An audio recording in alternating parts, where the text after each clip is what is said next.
Evening, fellas. Getting ready for tonight's show. This will be tomorrow night's show, but I like the thumbnail so much. Should be his 62nd birthday tomorrow. We'll celebrate it together. We'll have some fun celebrating it tomorrow. Yeah.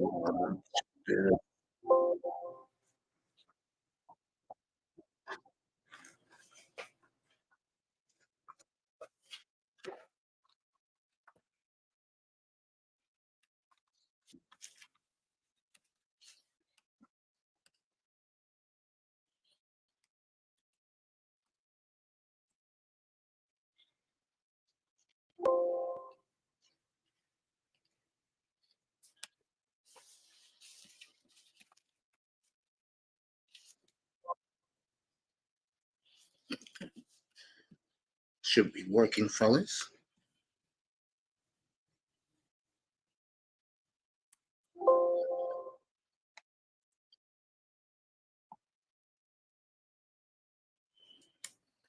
All right. We'll celebrate that great man's birthday tomorrow.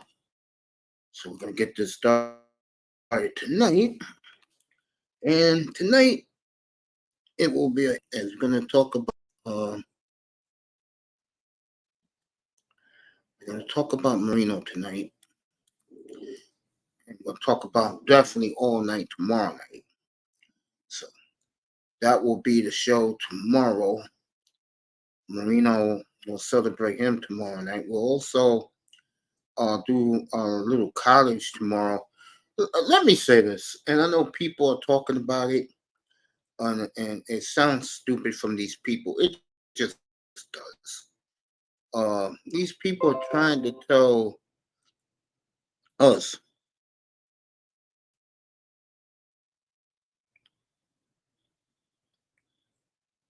so what they're doing is trying to tell me about Dion's son, and also talking about Dion and this phenomenon, which is uh, Colorado has America captivated. Why? I don't know. And I'm being honest about it. The one thing I think people fail to see, and Jason Whitlock, I was just watching before I pulled up here, is taking Colorado State to pull off their upset tomorrow night. And Colorado State owns them, but remember, this is a different team now with Dion running the ship and everything. It's bad. I think people have to slow their roll a little bit and look at the facts and what really is when it comes to that. Iman in the building, Kane's in the building, 305 in the building. Shout out to all those guys who are here tonight. Um,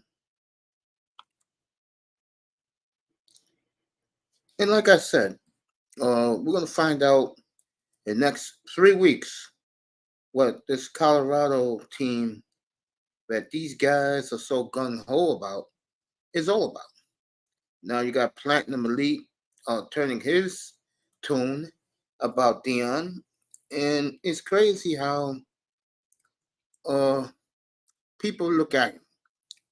Well, we're gonna do Marino tomorrow night, so either way, it's not that big of a deal. You know what I'm saying? To me, now to a lot of other people, it's a lot of things, but to me, it's not that big of a deal. It's really not, and we'll see.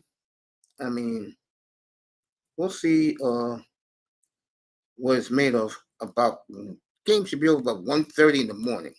So if you're gonna stay up that late to watch Deion Sanders, God bless you. You know what I'm saying? But I'm not doing that.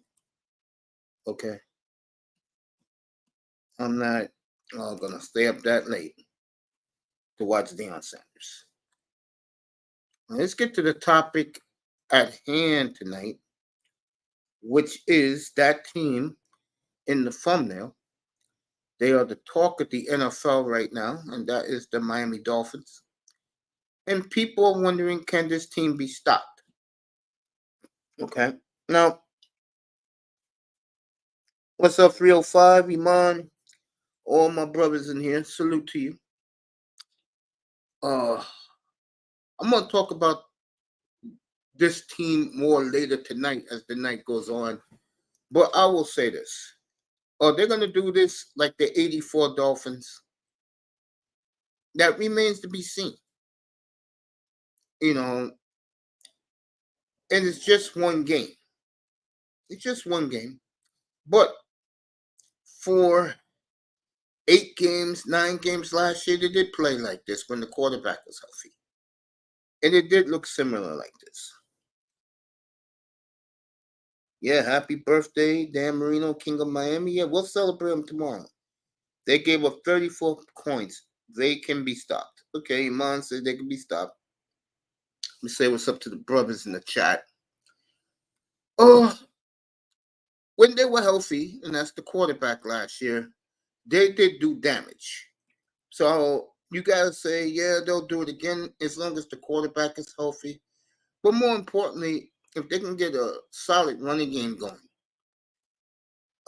I look at the Dolphins as a team. I said the Dolphins will be good. So this is not surprising me like it is a lot of people. It's not. I knew they'll be good. I said they'll win that division.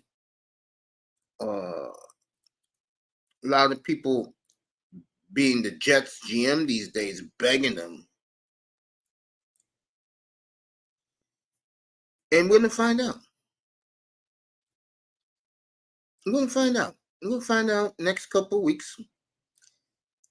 Now, they play a lot of defenses coming up. So it won't be easy, but I'll say they can put these numbers up every week if they choose to. Seriously, if they choose to, they can put these numbers up every week. So we'll talk about them tonight. Mr. Miami says, Chargers acknowledge me. Okay. All right. Tone Malone, what's up, bro? Tone Malone in the building. Good to see you, Tone.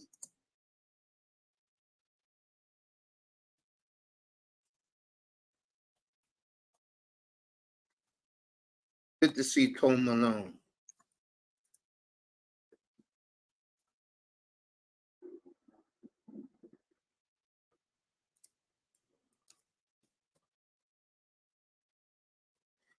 Good to see Tone Malone in the building. Salute to you too, family. I like them old boys coming here from the Manosphere space. And they're going to get something good from me. October 28th, spread the word, Tone. Niggerland coming on Rumble. And that's me giving back to the Black community who supported me. And I appreciate that. I'm alone in the house. So spread that word. Next week, I'll have the thumbnail. I'll be dropping the thumbnail.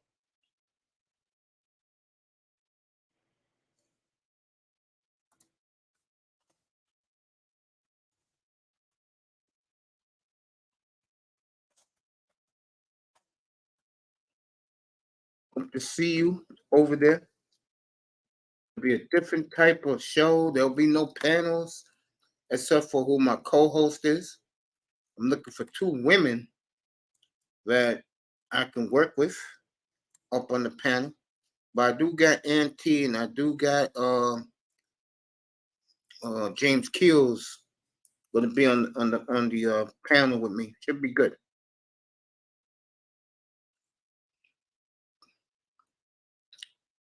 Let's see. Thumbnail definitely be up next week, so look for it.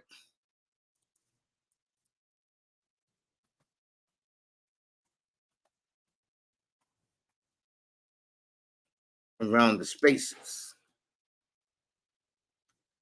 Canes and 305 are happy with the Miami Hurricanes' dominance. If that guy didn't fumble, but I did not play that game. Thank God.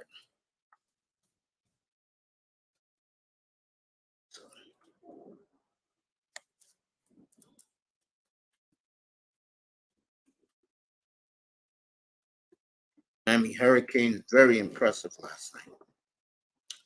And you can see that confidence in the Hurricanes again. Slowly but surely it's coming for the Canes. That's right, 305. How about those Hurricanes, baby? 3-0. They beat A&M. Like I said they would last week. Last week you might as well, because tomorrow's Saturday morning.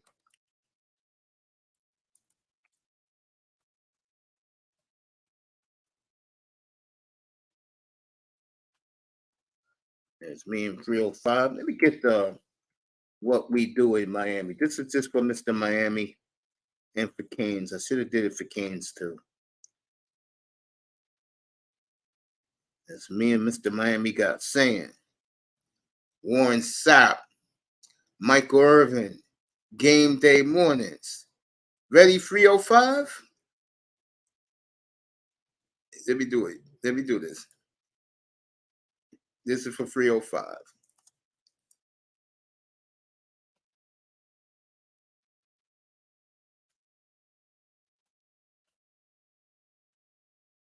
Five knows exactly what I'm about to say. Matter of fact, let me put in all caps.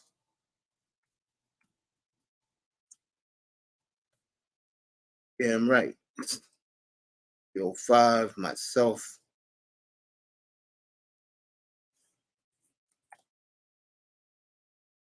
It's for 305 right here, baby. 305 know what that means. Put one more in there. There you go, family. Just for you. Shit. Running game looking superb. Van Dyke looked good last night. Defense was totally dominant last night. That's right, Mr. Miami puts in the chat. You know it. Oh man. The best baseball game series of the weekend, unfortunately, is on that damn Apple channel. Pete wants to know if it's unstoppable. I'll get to that. Don't do the turnover chain. Come on, man. Baltimore and Tampa. I'm gonna get a score right now.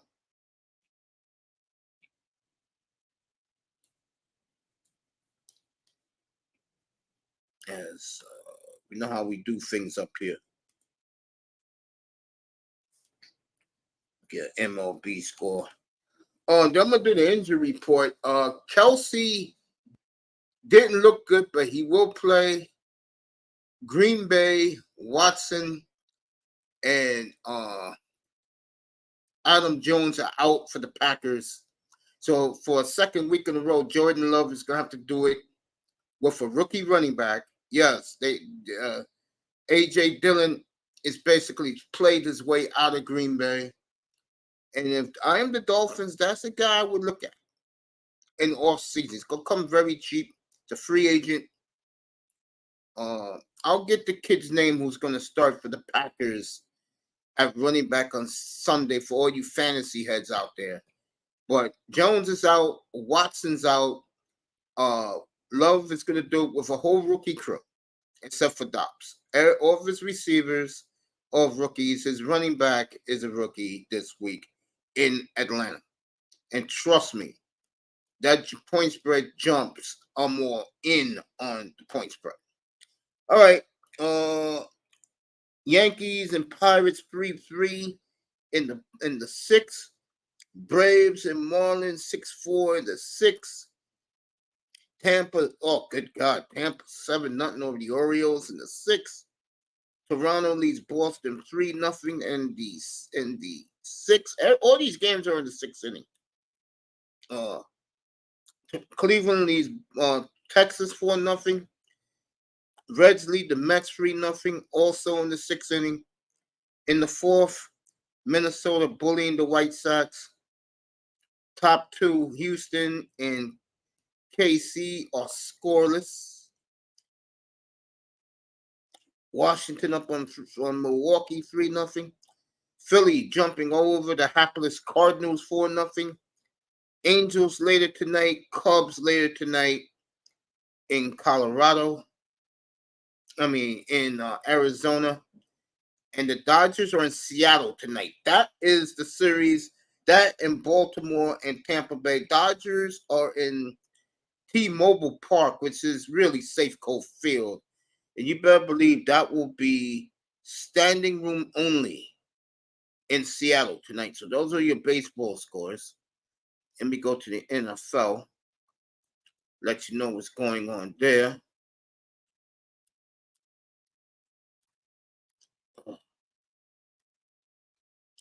Aaron Rodgers, he was on Pat McAfee, and he was going after his doubters today.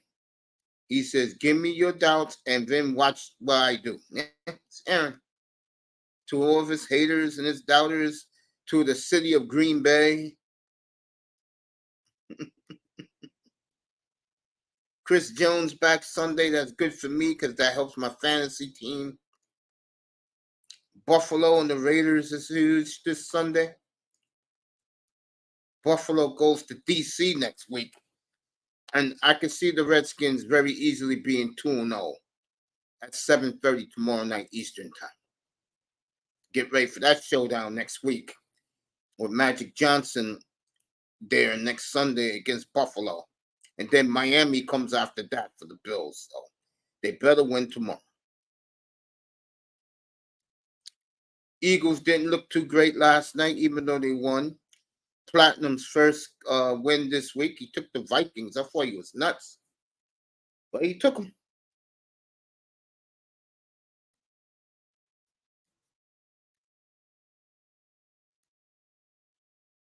So,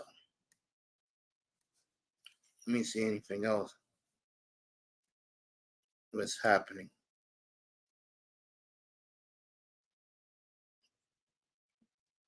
This is the NFL's best offenses. Let's see who they rank number one. It's 1 through 10. I'll give it to you. I'm going to say what's up to Pete's Take in a second. And Dolphins. Oh, they're unstoppable on offense. You know.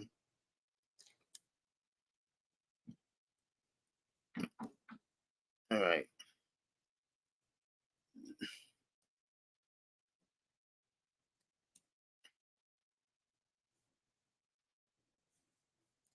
All right. Top 10 offenses. Miami 1, Philly 2, Frisco 3.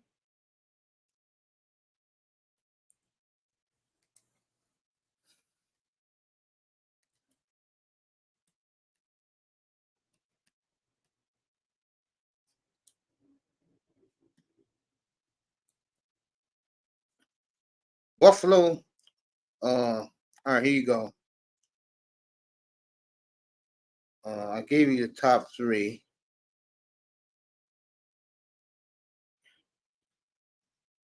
Dallas 6, Chargers 7, Jacksonville 8, Bengals 9. Huh? The Bengals are 9 right now. They couldn't score a damn offensive touchdown in Buffalo 10. So let me go who is ahead. I saw all right, Detroit 5. Who else? Kansas City 4. Okay. So to this guy here from Bleacher Report. That's his top 10 offenses.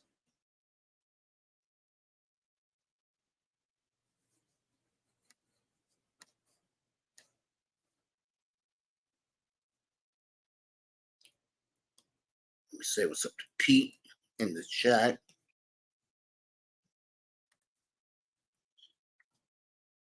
All right, back to this team here, Miami. What do you want to say?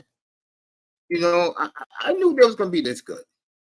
I still feel that they're going to need to run the football. This game is going to be interesting on Sunday night against Belichick. It's going to be very interesting. You know, because the Patriots got a damn good offense. You know, not like they don't. You know, their defense is damn good, New England's. You know, they got a damn good defense. I took Miami in the 2. Now it's 3, but when I took it, it was 2. I took it last week. So when I saw it early last Sunday night, I jumped all over it.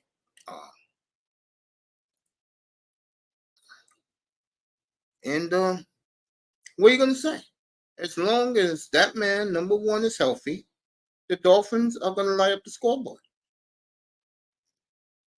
And we're going to see Miami later this year, Christmas Eve to be exact, at home against the Dallas Cowboys. And you know how the NFL is measured. You beat Dallas, you get respect. I'm talking about beat Dallas down. And Miami has the offense to beat them down. I agree with that. That's why I picked Dallas to win the division.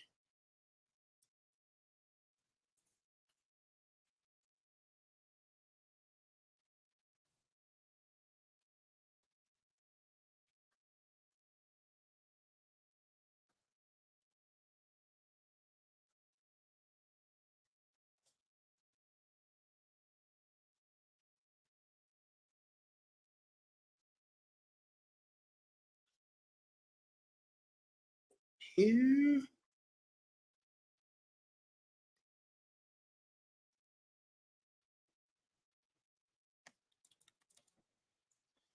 So, word is being spread about my new beautiful nicer in the building. I'm glad they're spreading the word about Niggerland debuting on Rumble on October 28th. And that will be 9:30 Eastern time. And I'll start dropping the thumbnails everywhere. And we're going to do a lot of everything. No sports, though. There'll be no sports talk on that panel. Sports isn't here. You want to talk sports, you come in here. Over there, it's going to be all community talk. You brothers and sisters in the sky in this chat know what I mean by that. It'll be community talk in that room. I got to find 2 ladies that can handle pushback from other women, because there are going to be a lot of other women in the chat room who want to challenge what we're talking about. I had a very good day, Nicer. Thank you. Exactly, Iman. Iman said it in the chat room. Exactly, Iman. Glad everybody's here tonight. That will be on Rumble, October 28th. That's a Saturday night, 9:30 Eastern time. As Mr. Miami will say, sideline. Oh man! So we did Dion a little bit. We'll be talking about this Dolphin offense. As long as number 1 can stand up on his 2 feet. I think I've been saying it. Number 1, I did it last week. Number 1 for the Dolphins and number 10 for the Packers. I believe both will silence.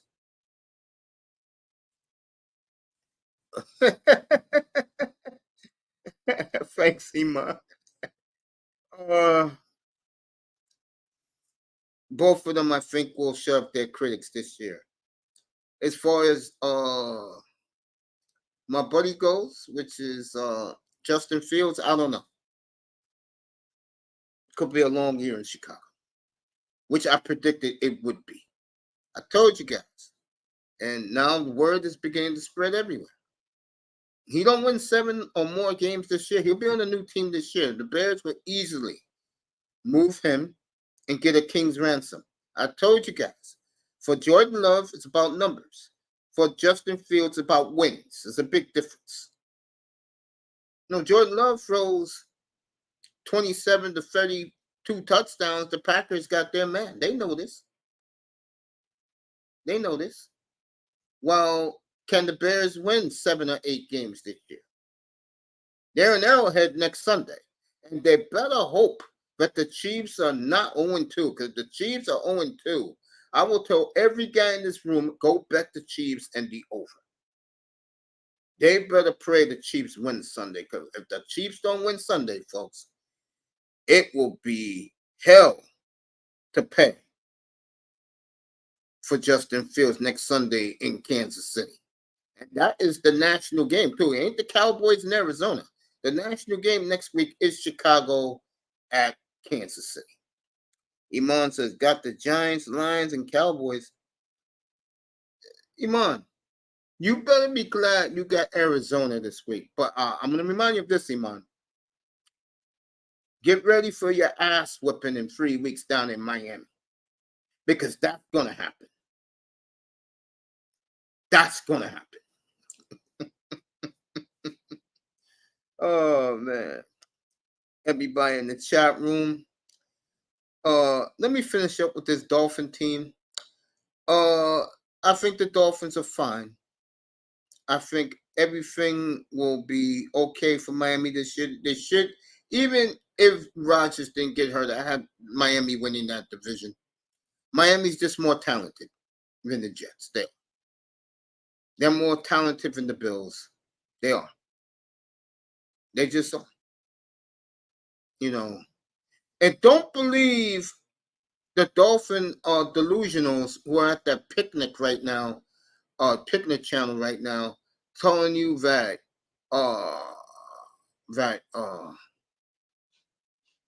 that they're the best team. They're not. And you know what's funny?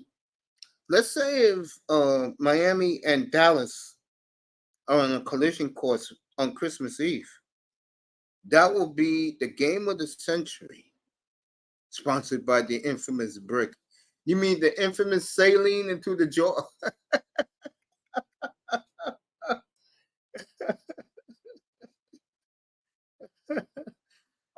Let me get back to what I was just saying about wouldn't that be something? That would be the game of the century. Dallas, Miami, in Miami, every media member, let's say Miami going to that game is 11-3, and Dallas is 12-2 or 11-3. Everybody in the media will be in Miami for that Sunday game. Everybody will be in. That'll be the must-see game of the year in the NFL.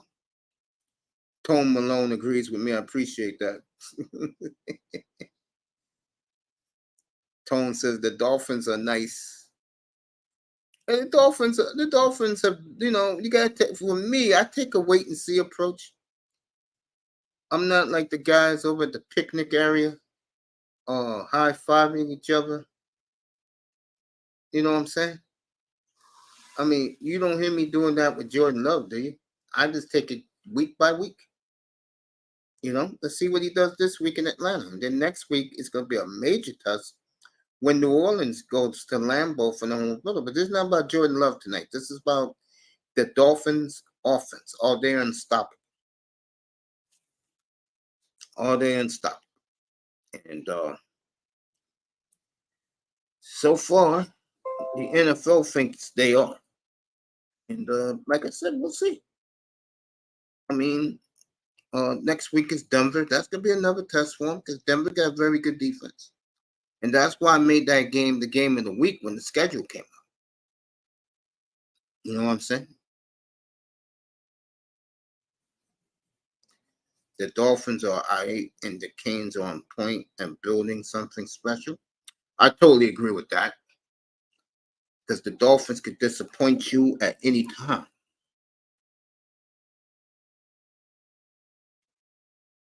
They always do something stupid.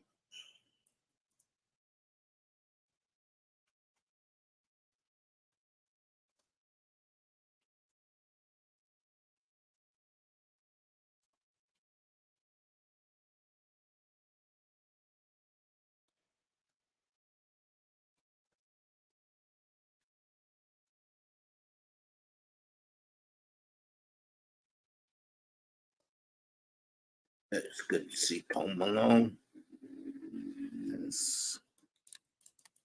Just told him appreciate him showing up tonight, pulling up. He didn't have to. I tell you, gang, every Saturday night, we're gonna have a good time in that room. And I'll explain the rules of what's gonna happen on the platform with the audience. I appreciate that, man. Yeah, we did chop it up here, didn't we? About 2 years ago. You know, I remember that, bro. And I appreciate you, man. I do, man. I appreciate that compliment,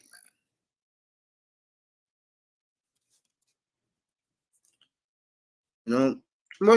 Some people don't want to hear the truth and they like, oh, you don't know nothing, and kiss their ass. And that's why I'd rather be here by myself with my chat audience and in here instead of having picnic baskets right now talking delusional shit. And Dolphin fan, and I'm talking to you, the delusional fans, don't lose to New England this week. Yeah, he did say that. Don't lose to New England. Because they lose to New England, I have Monday off. I'll come back in here on Monday and do a feasting, a roasting on that.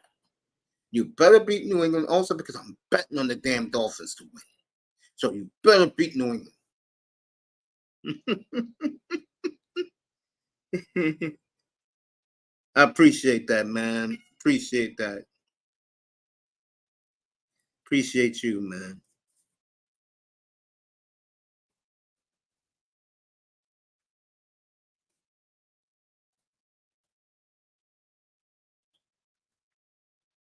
So.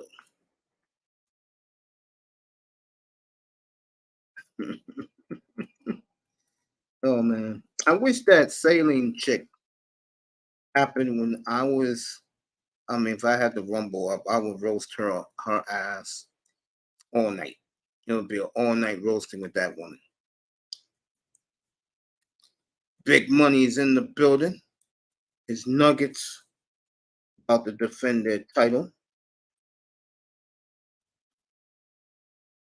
He knows I appreciate him so much.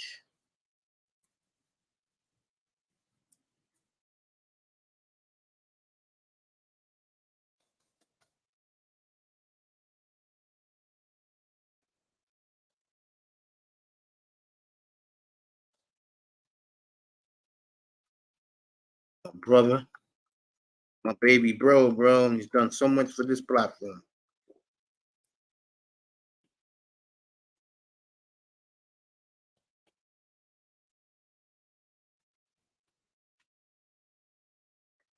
His Oregon Ducks takes on Dion next Saturday.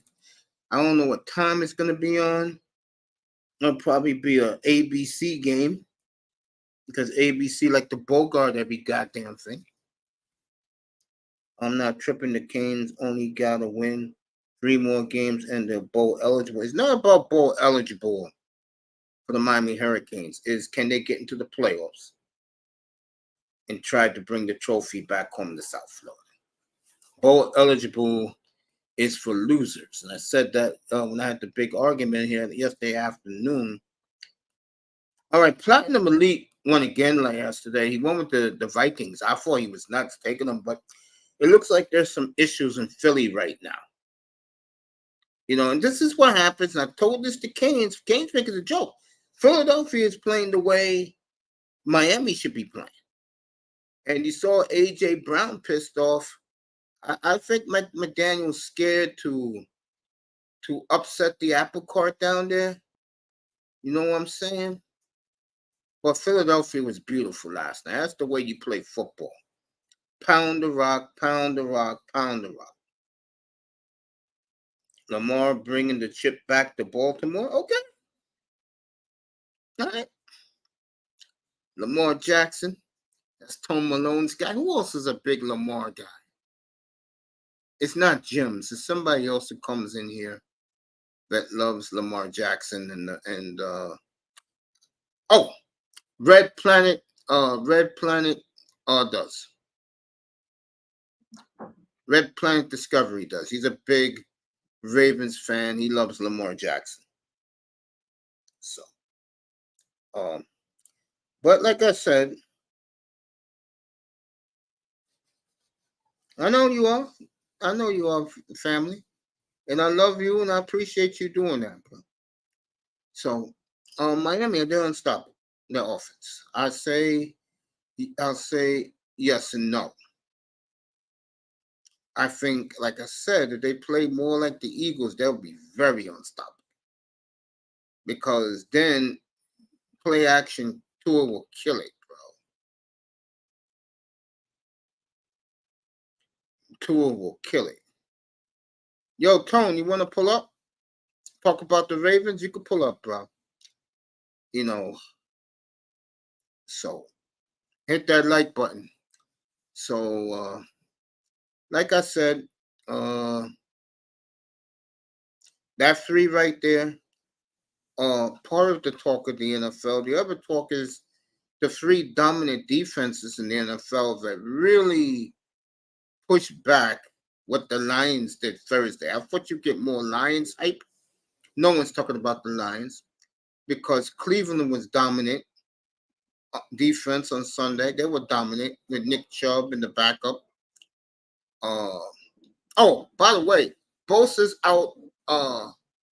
Eckler's out for the Chargers this week too. So those are some of the big names not playing. So Jordan Love on Sunday, I said this when I first started going around the league. Jordan Love will be playing with a bunch of rookies and a second-year player in Dobbs on Sunday in Atlanta.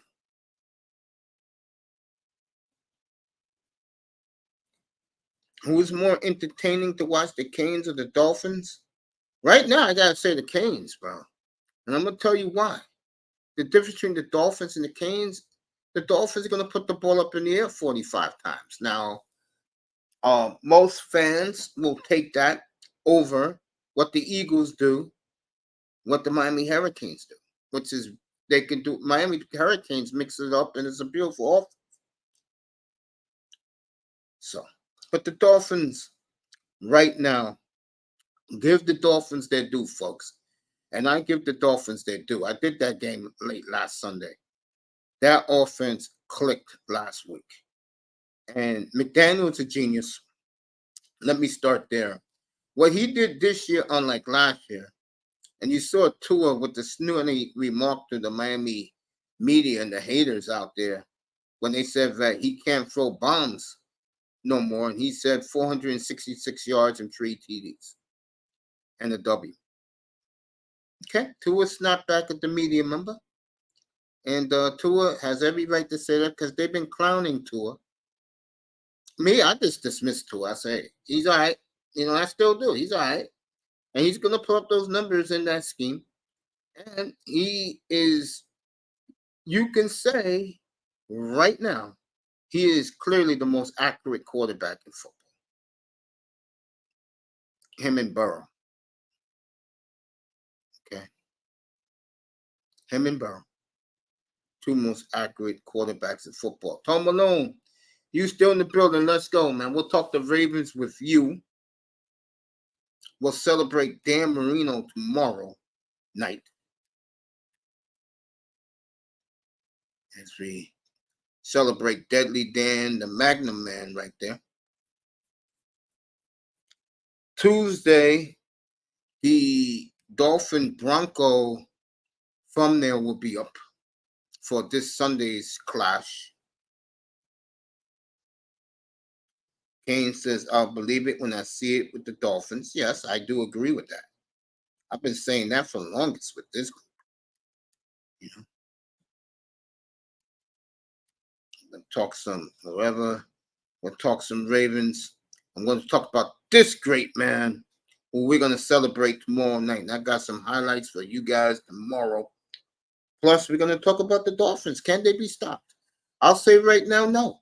As long as number one is healthy and they add that running game to their style, they will not be stopped. I'm going to tell you that right now. They will not be stopped. And the guys at the picnic basket right now, sitting high and mighty, those guys can enjoy this as long as that quarterback stays healthy. But I'm going to say it right now.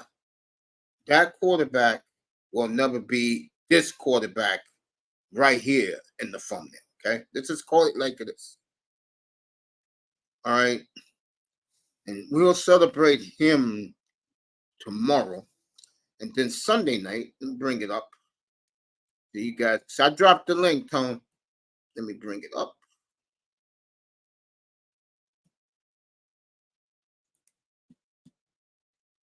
We'll have this Sunday night for you. I dropped the link for Tone Malone to pull up, talk some Ravens. We're going to talk more about this Dolphin offense, which it's going to look like this, folks. Get used to it. Dolphin fans know how it can look. That's why they're happy when they deserve to be happy.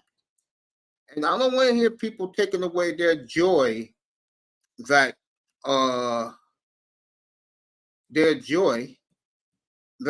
their offense is clicking. Tone, I dropped the link. That's Sunday night, folks. That'll be our game up here. Sunday night, Mike McDaniel on the left, Bill Belichick on the right, mind games. This Sunday night, that will be the game, mind games. Okay. And then next Sunday, we'll have Sean Payton on the left. And we'll have Sean Payton on the left and Vic Fangio on the right. The thumbnail. Tone got some Wi-Fi issues. So let me drop him. Tone, drop back. Come back in, bro. You got a Wi-Fi problem. I'm going to drop you out. Come back in. Talk some Baltimore Ravens with him. As the Ravens are in Cincinnati Sunday. Okay. Miami, of course, they'll be in New England Sunday night, and that is the game. That is the thumbnail. McDaniel's offensive brilliance against Belichick's defensive brilliance. And he said some nice words about Bill Belichick this week. And it says, is Mike McDaniel, this unstoppable? Or does the guru, Billy D, have the answer to solving this? We'll find out in exactly 48 hours. We'll be watching the game. It should be near halftime at that time, waiting for Tone Malone to get a better signal so he could pull back up. He got it. Oh, that's Canes first, right? Canes is in here, but I'm going to talk to Tone Malone about the Ravens.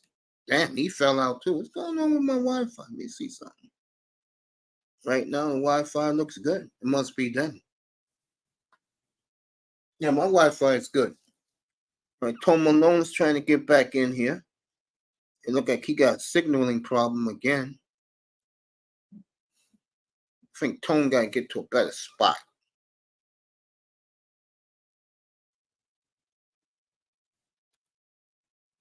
Yeah, Tone drop. Let me see. All right, Tone dropped back out. But that will be Sunday night, folks, right here. Belichick versus Mike McDaniel versus Belichick. I'll have that game up here. I'll be on here at 7:20 Eastern time. I'm going to spend the day at Mom's. Damn, everybody's Wi-Fi is going out. I don't know what it is.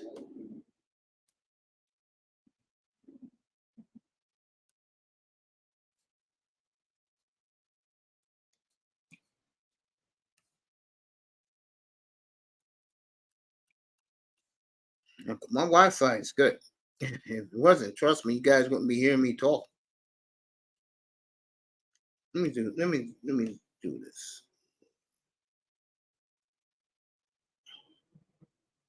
Oh, that's why you in the boondocks. Hey, when you in the boonies, that can happen. Let me get back to thumbnail.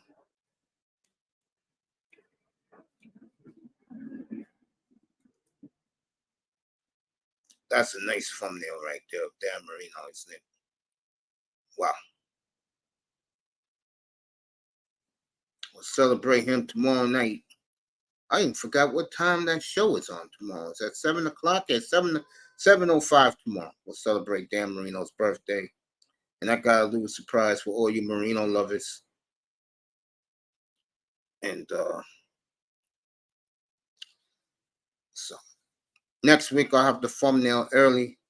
Sean Payton versus Vic Fangio, Dolphins and the Broncos. Then week 4, matter of fact, let me pull up the schedule. Tell you what we're doing up here. Next couple of weeks.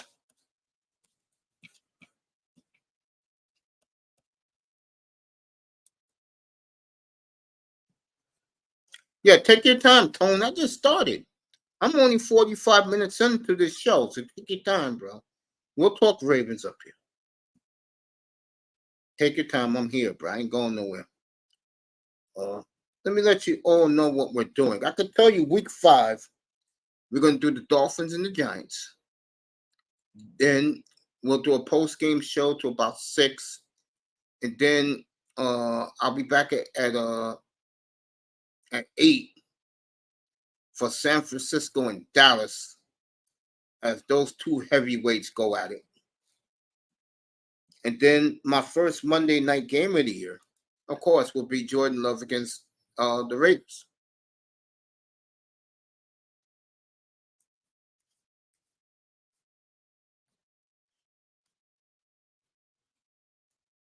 So,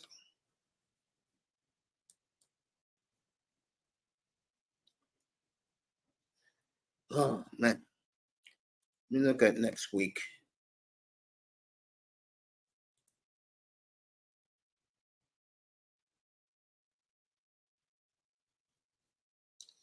I think next week is just the Dolphins and the Broncos because Dallas is at Arizona. I really don't want to do that. And I can just go to Mom's afterwards and watch Mahomes against the Chiefs. Titans and Browns, maybe.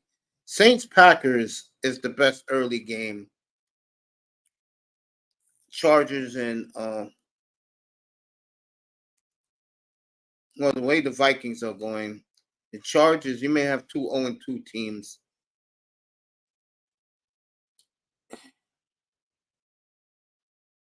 And then you got the Steelers and the Raiders next Sunday night? No. I think after I do the Dolphins and Broncos, I'm done for the day. No, thank you. Thursday night game next week is the Giants and the 49ers. I will skip it. I'll be off next Thursday. Let me find out the first time I'll be on Thursday night football. Take a look. My schedule. See if anybody popped up. No, not yet. Case I didn't gonna. I would like to see Lamar win a Super Bowl because I'm from the city he graduated high school, and it would be lit if he were to win a Super Bowl. Real talk, you just can't make this shit up, bro. Okay. All right, put the Dolphins back up in a second because Dolphins deserve the love they're getting. It's about damn time. Because the Dolphins in reality, I still feel they're going to need that running game if they want to get to where they want to get, and that's the Super Bowl. But it's like I always say to Dolphin fans all the time, got to win a playoff game first.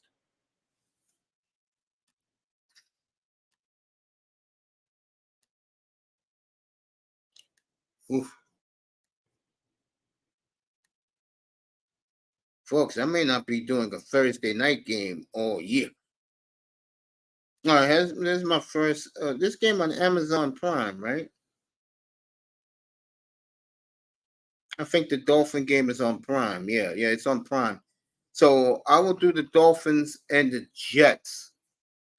My first Thursday night game, and then I'll have them. I'll have Dallas, San Francisco. I mean Seattle, San Francisco, Thanksgiving night.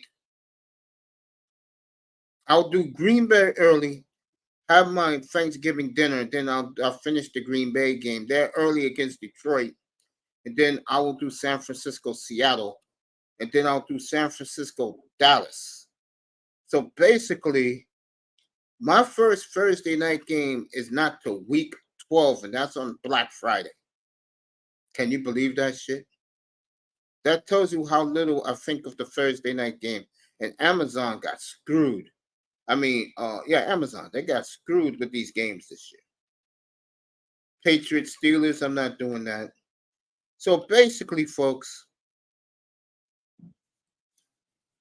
I'm only doing 2 Thursday night games all year.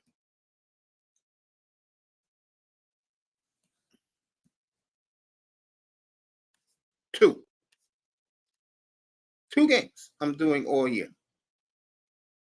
Both, well,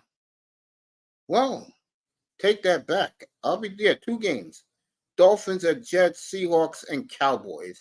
And I'm going to be doing Seahawks 49ers that Thursday night also. So that's my Thursday night matchup this year. Only 2 Thursday night games. I'll do Monday night in a second. Let me see if anybody pulled up. Mace, my question for you is, the 72, 73 teams ready for this current team to win another Super Bowl? That's the biggest question. Mace?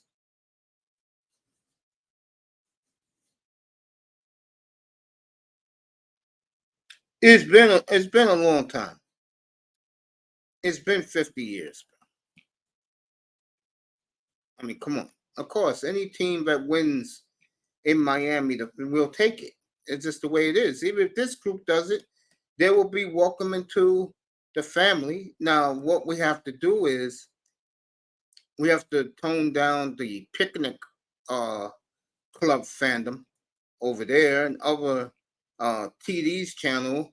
We have to put them in their place and let them know that.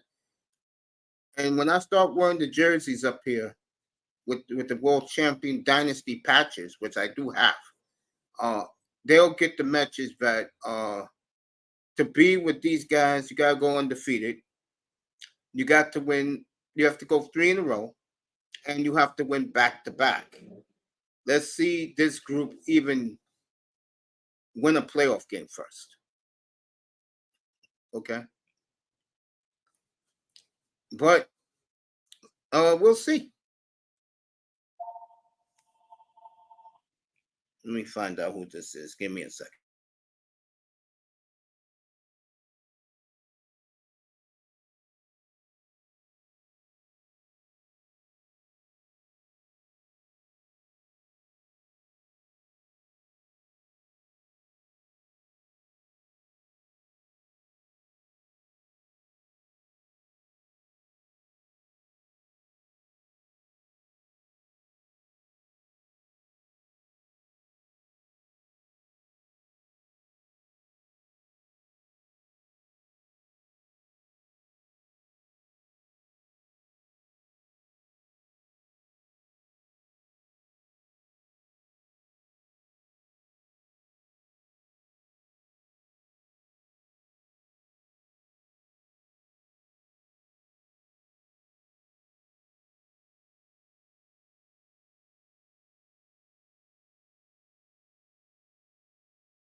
Like I was saying, that was a great question by Keynes.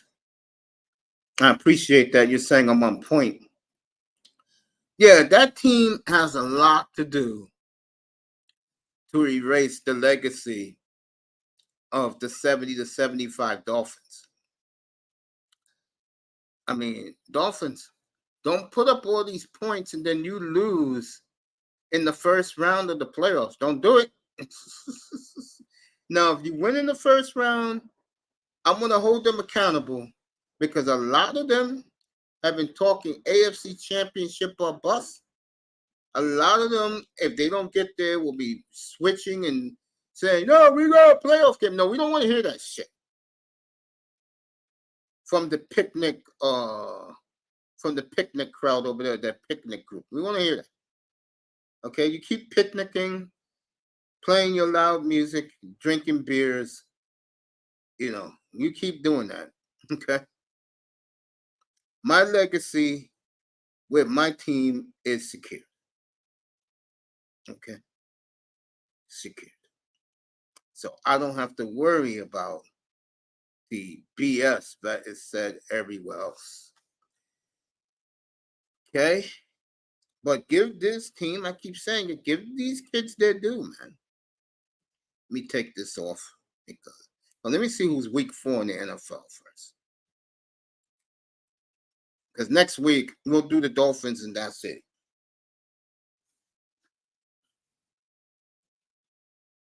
Let me see who's the late game. Miami will be the early game week 4. They'll be in Buffalo. Okay, we'll do that one. That's a critical game in the AFC East. I think if Buffalo loses that one of their next 2 games, their season is that game because Miami's going to run away with it. Deservingly so. In the media, you know, make up excuses. Oh, Aaron got hurt. No, we don't want to hear that shit. We don't want to hear it. God damn, we'll be taking a lot of 4 o'clocks off. Matter of fact, damn, I'll do the post-game show with Buffalo and Miami, and then I'm off the air. Shit. That day.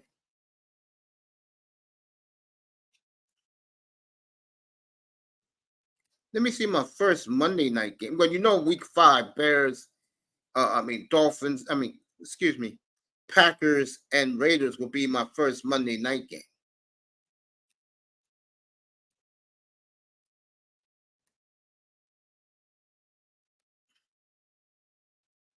They got some ugly.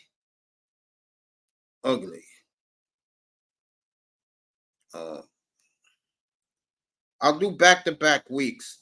Packers, Raiders, Cowboys, and Chargers. I would do 49er Vikings, but I think the 49ers will dominate them, plus it's indoors. It'll be a long time after that before I do a Monday Night Football game, folks. After that, my next Monday Night Football game will be Week 11 rematch of the Super Bowl Eagles at Kansas City. I'll do Bengals, Jaguars. I'm going to try to get to the Giants-Packer game. If I don't, we'll start the night in Miami as the Dolphins are hosting the Titans. And that'll be it for me for the Monday night. Oh, I got one more Monday night game, which I think the world will be watching. And that'll be the Lions at Dallas. And that's on a Saturday night on ESPN. So I'll do that one. So I'm not going to be on Monday nights that much. Let me read what's being said. Salute. Yeah, Abdul Jones in here. I mean, I see his ass over at TD's room. Wait, my question. Oh, I answered that question. What's up, officer? How's your wife doing? Okay. TD was here in New York on Monday with that group of guys. He does his podcast. Who's that? Dan something and Masters at Work. I don't know who the Jet guy is because I don't watch that platform. But TD was in town. They all got together for the Jet Bills game. They got to see Aaron Rodgers, who was on Pat McAtee today. And Aaron Rodgers said he's going to get back at everybody.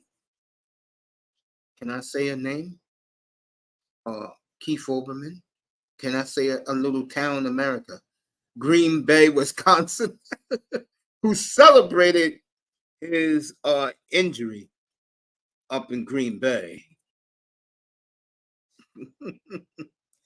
He said he's going to get all of his doubters, his haters back.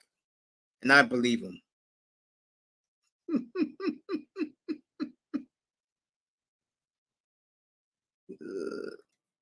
Officer Jones, put it down, bro. October 28th on Rumble, Niggerland, my brand new channel. No sports. We just do. I'll write it in the chat for you what we do in there.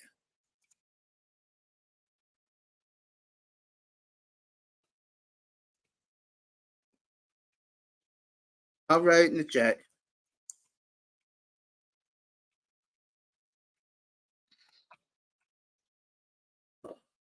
I know he's not happy with Justin Fields' performance against Jordan Love. Woo! Put it in the chat, Abdul. Don't worry about what I said about that.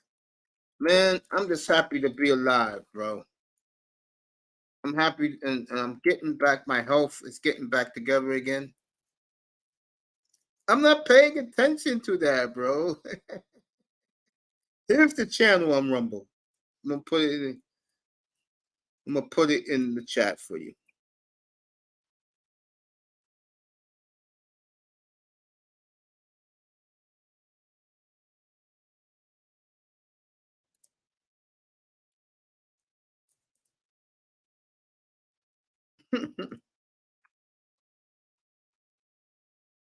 That thumbnail will come out this week, next week early. So I'm gonna drop in some. I'm gonna drop it in people's chat rooms. I'm gonna ask their permission. First show, October 28th, 9:30 Eastern time.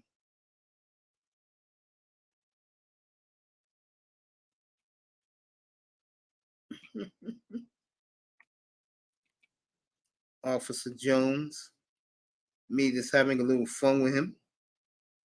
Hope he doesn't take it that personal. I'm just having fun with you, bro. Bro, in the off season, you gotta get that White Sox situation fixed, bro.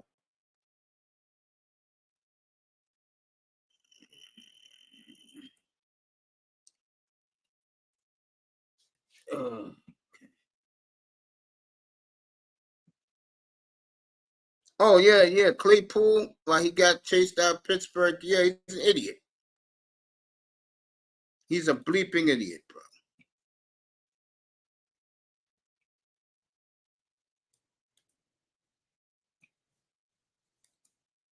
Claypool is a damn idiot.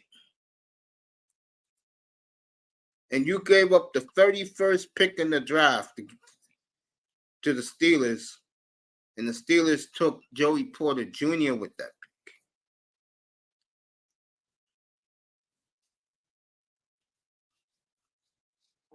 Steelers, I think, will rebound. I don't know if they're going to beat the Browns, but they will rebound from that game. All right, week 6, San Francisco's at Cleveland is the early game up here. And that'll be it. I'm not doing Jets and the Eagles. And I'm not doing Giants and the Bills as the night game.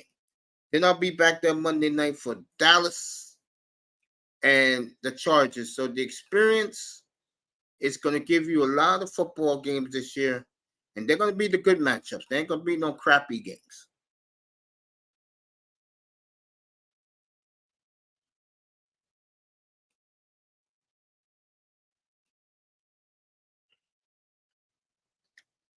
So, whew.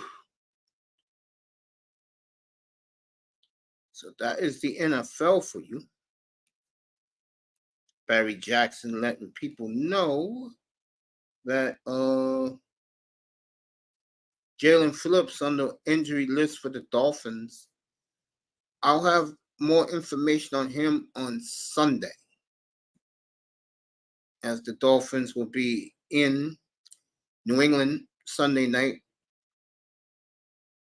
Let me see what guys are saying.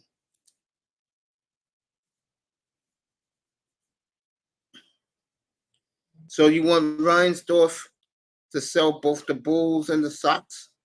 That makes sense. He's behind the times. I do agree with you, my brother. Writing to Abdul Jones right now.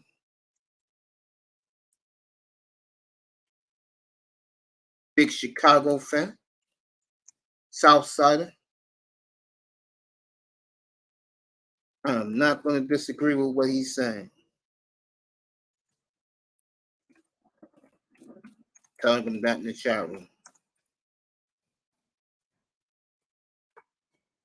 You ever get that White Sox jersey, bro? The one I told you? Southside. I don't see Jordan Love to the Dolphins anytime soon. I just wrote to Abdul. I agree with him about the Reinsdorf. Owning both those teams got stale.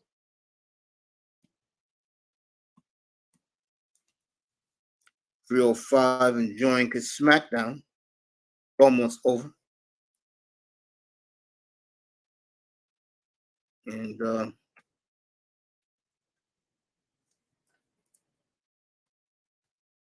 lot of people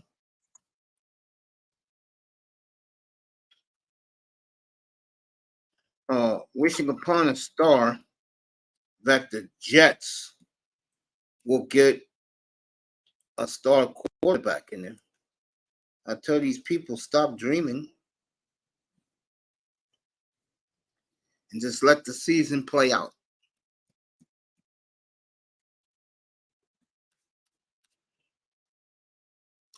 That's what I was saying. So you're looking at right now, the landscape is early, it's very early. But I will say this. If Jacksonville beat the Chiefs on Sunday, then when I come back Tuesday night and do the aftermath, we will lead off the platform with the Jacksonville Jaguars. Because to me, if they do beat the Chiefs and Kelsey's playing, Chris Jones is playing,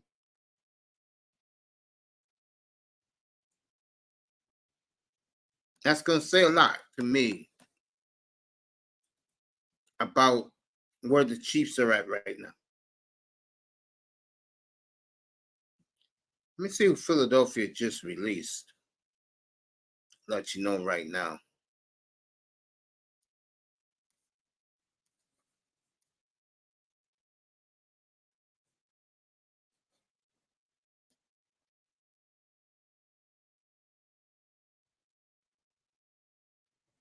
No one cares about Trey Sherman.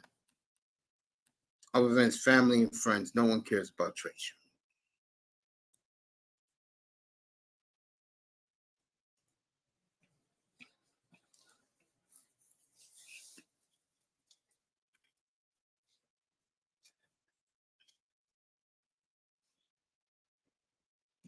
Let's see what Nuggets player signed a big deal with the Lakers.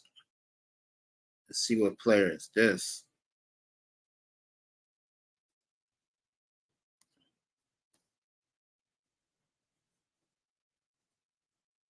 All right, Vanderbilt. Yeah, I know Vanderbilt signed a big deal.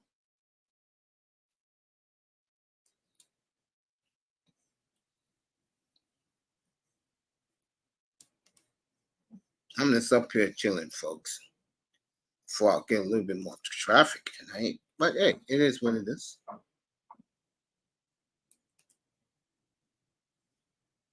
Here we go.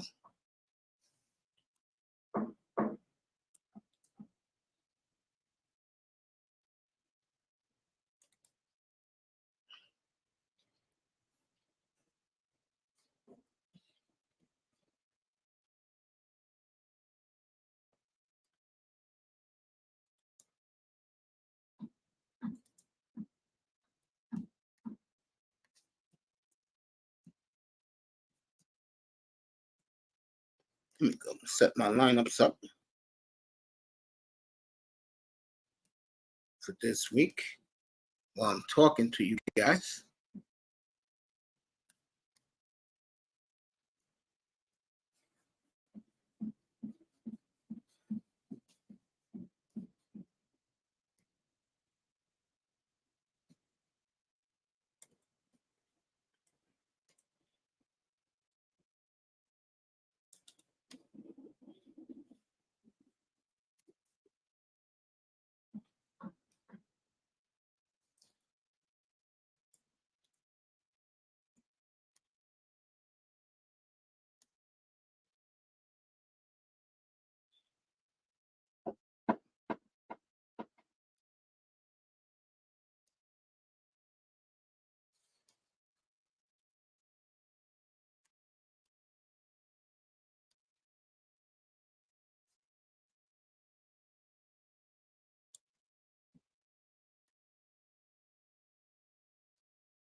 Let's see what's in here.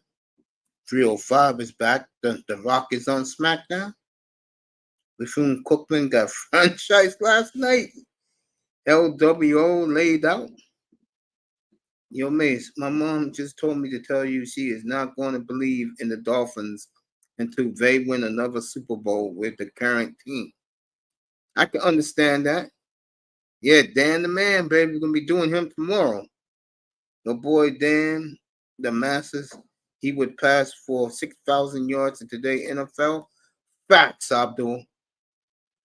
Yes, he would pass for 6,000 yards easy every year in today's NFL, especially with the weapons the Dolphins got now. Hell yeah. Dolphins go undefeated in today's football. Marino at quarterback. I mean, nobody does it better than Deadly Dan. There he is. Deadly Dan, the Magnum Man, will celebrate his 62nd birthday. And I got some video footage of him, the play of him tomorrow night. Marino, King of Miami. I totally agree with that. Marino, God's quarterback. Yes, he is. No one did it better than Deadly Dan, the Magnum Man. Yes. I totally agree with that.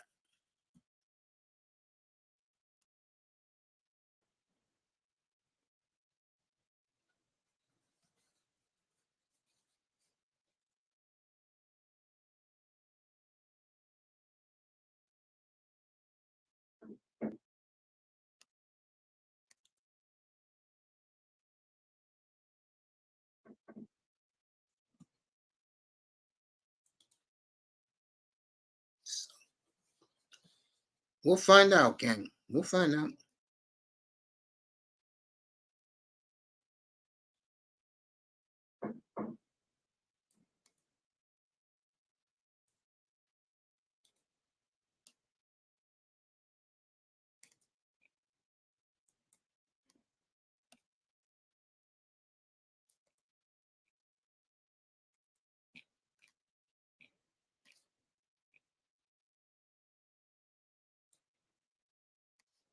There you go.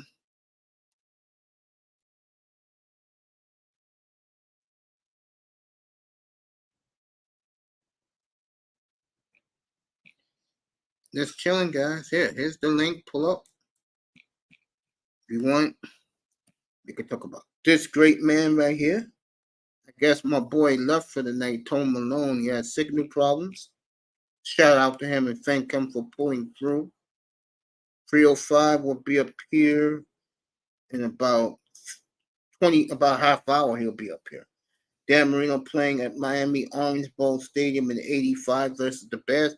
You know, I watched that. Now that I got your what you call it, I can send you that game. I'll send you a couple of great Dolphin games, bro, that you would love, man. I got you, 305. You can make some memories of those games, too. So, all right, I'm going to do this. I'm going to go take my medicine. Then when I come back, I'm going to let everybody up and we'll chill for a good night's time tonight. So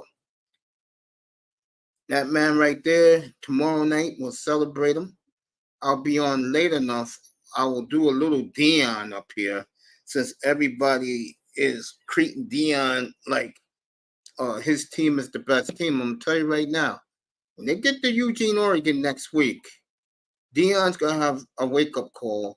And then when Caleb Williams comes to town in 2 weeks to Boulder, I promise you, he will light up Boulder, Colorado. He will light that little hick college town up because he's gonna show young Sanders a little lesson. I'm the number one quarterback on the planet that's not playing in the pros. I'm going number one. I'm going to win back-to-back Heismans. Are you? Just saying. Mr. Mo, chicken boxes. The chicken boxes has been delivered to your house. Thank you. Mr. Miami, stop the cap as they're having fun in there. I'll be back in about 3 minutes, everybody. I'll be right back. What a beautiful night here in New York City. 63 degrees. Salute, Raven. And I'll be back in a minute. Just take these little pills and run back up here, and we'll do the sit around chat. We'll talk about that man all night tomorrow night. But tonight, it's about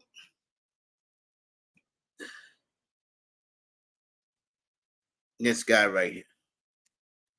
And this group of young men who is putting the scare in the NFL right now. The Miami offense, is it unstoppable? It's a juggernaut. We'll find out. I'll be back to talk about it in 3 minutes.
Boy, this is a good night for me.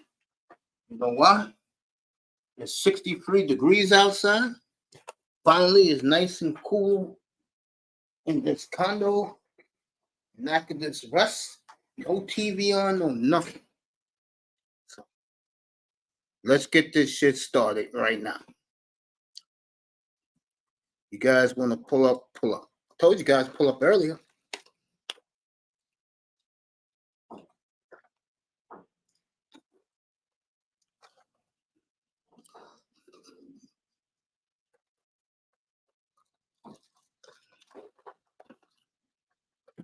All right. So.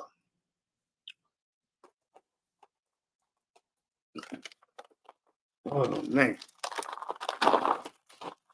The other night, we did Dallas and San Francisco.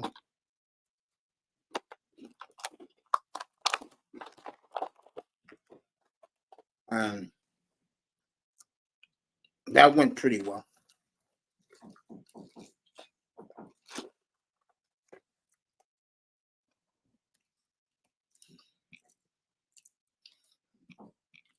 That was a very good conversation. Dallas and the Niners.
Check out something.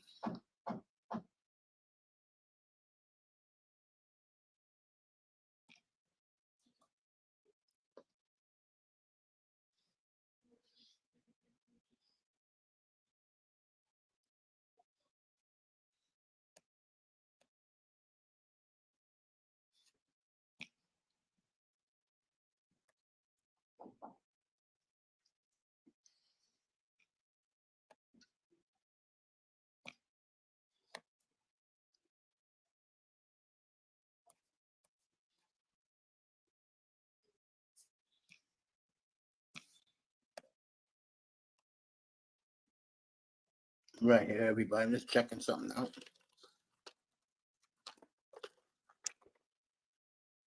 Oh, man.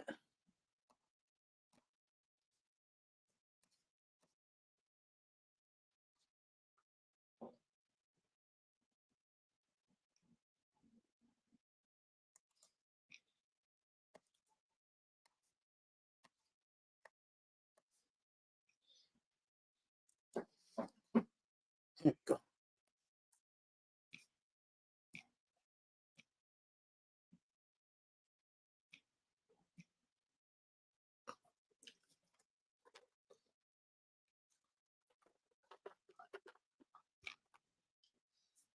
All right.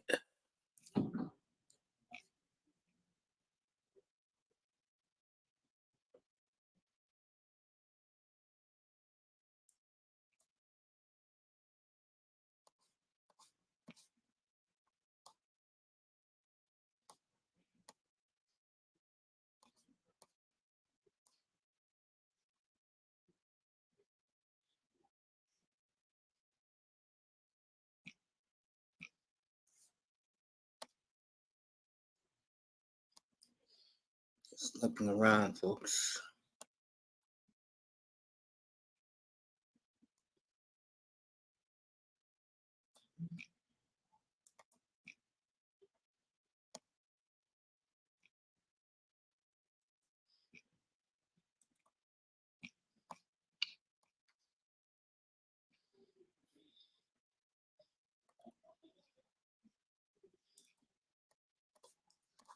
Go check, see.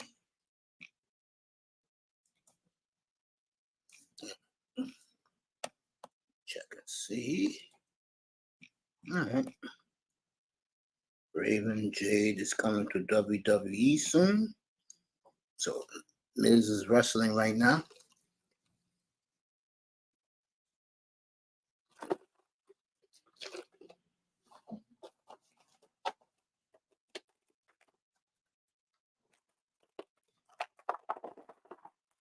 Why do I think the NBA over and unders are going to be a lot more popular than the NFLs?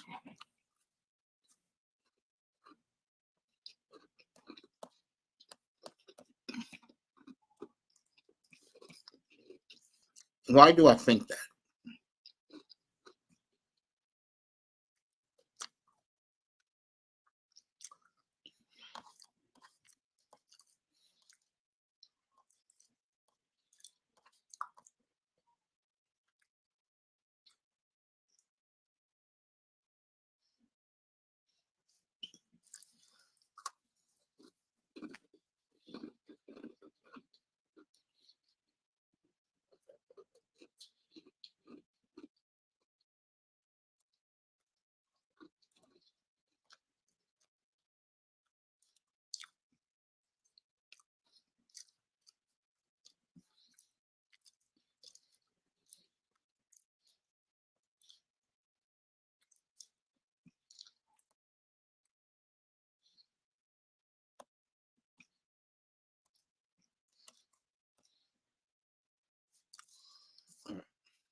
Well, I get the feeling, like I said, the NBA over numbers game is going to be a lot higher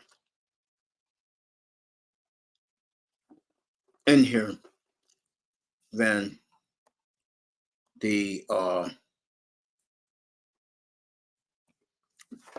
Seattle and the Dodgers are about to start 10 o'clock Eastern time.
All the Dodger fans coming from the hotels on 4th Street in Seattle. That will be their version of Broadway.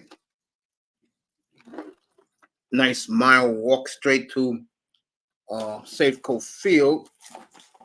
And I'll be doing that game a little after 10 o'clock Eastern time here on the East Coast, 7 o'clock out in LA, Seattle, Portland, Vancouver, Boise, Idaho, Vegas, Phoenix.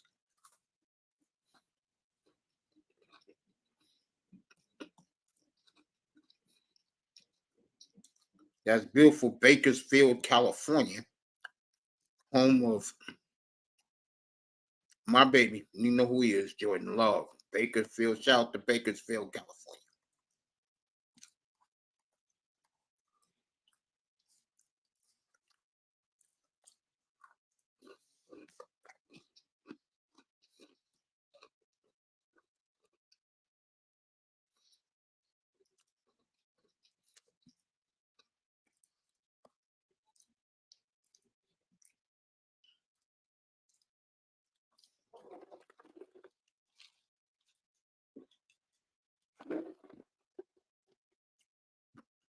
Still can't believe, Canes, that Manzano said, quote,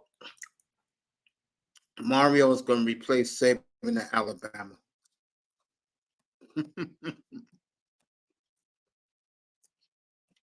All right, Cleveland's going to beat Texas 12-0 tonight. The Reds are up 5-3 on the Mets in the ninth. Minnesota's up on the White Sox 6-2 in the bottom of the seventh. KC is leading the Astros tonight 3-1 in the sixth. Milwaukee was down 3-0. They've come storming back on the Nationals 4-3 in the sixth. St. Louis has come back. They was down 4-0 earlier tonight. And now down 4-3. Giants up 1-0 on the Rockies. Detroit up 1-0 on the Angels tonight. That's one of those no one cares game but me. The only reason I care because of my team pride. Arizona jumping on the Cubs. Arizona's played very well lately.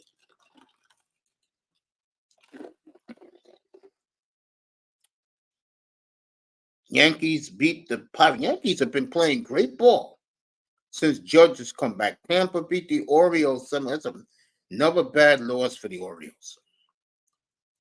Another bad loss. The Marlins win at home against the Braves tonight. And last I checked, the Braves was up 6-2, 6-4, and the Marlins came roaring back. Look at this. The Blue Jays showing some guts. And Texas swept them 4 games at home this week, Monday, Tuesday, Wednesday, and Thursday. And Texas got blasted tonight by the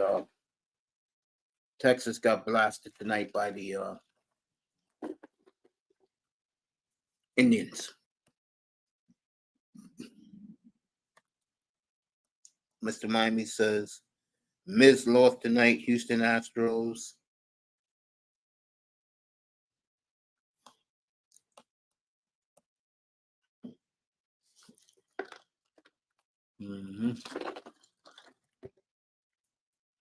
Tomorrow, Marino night. Up here will celebrate. His birthday is tomorrow. Deadly Dan turns 62 tomorrow.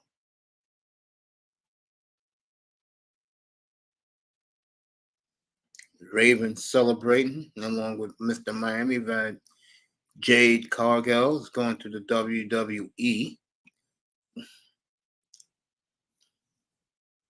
Tell you, her against okay,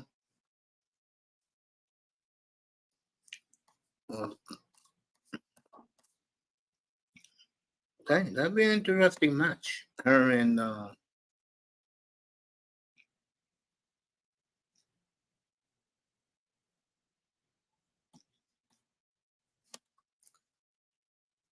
Aquaman 2 coming out. You know the sisterhood be lined up to see that.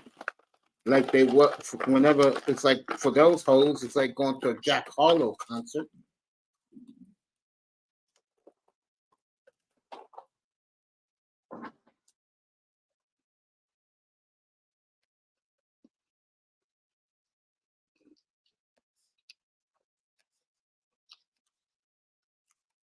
Miami said that Rock was there tonight.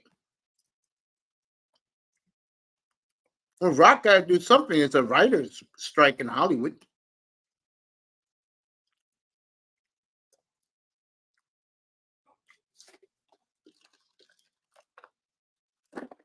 Pat McAtee was at this event tonight. Was the WWE in Denver tonight?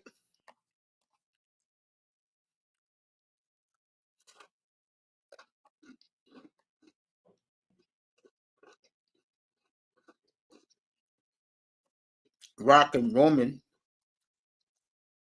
were supposed to fight at WrestleMania.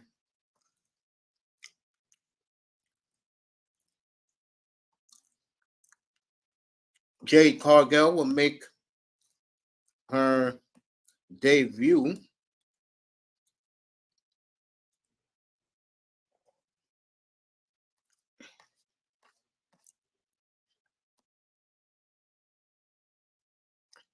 WW, excuse me, AEW fans upset that she's leaving.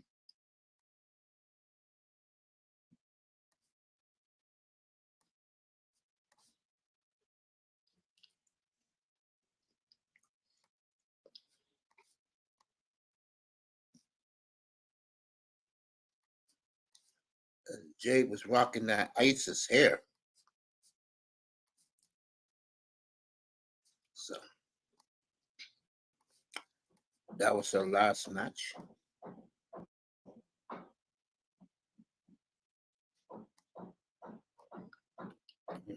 Reading the story here. It looks like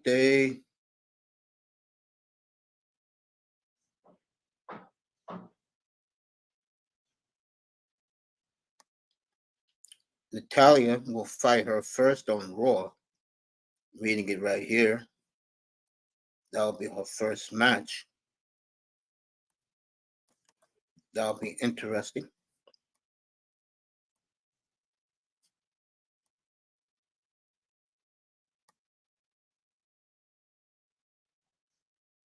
As they talking about her in a Royal Rumble showdown in January.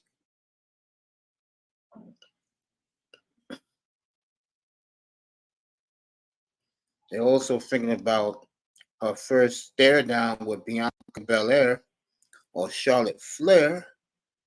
But it looks like the plans for her is to have probably the most fascinating match. I will pay to see this match.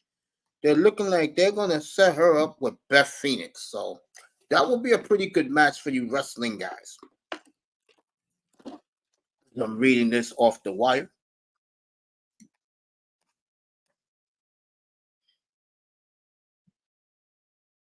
They don't want her to dethrone. They do not want her to dethrone Becky Lynch.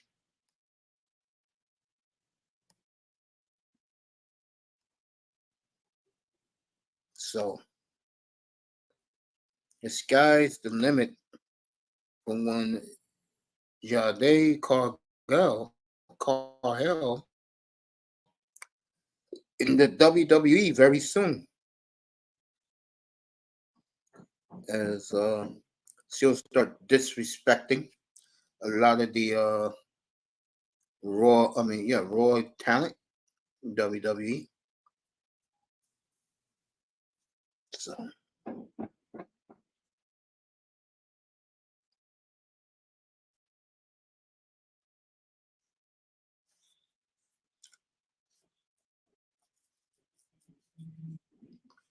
they said that he laid out Trish Stratus. Oh, that's probably going to happen. I mean, this is scripted. Remember, this is not real.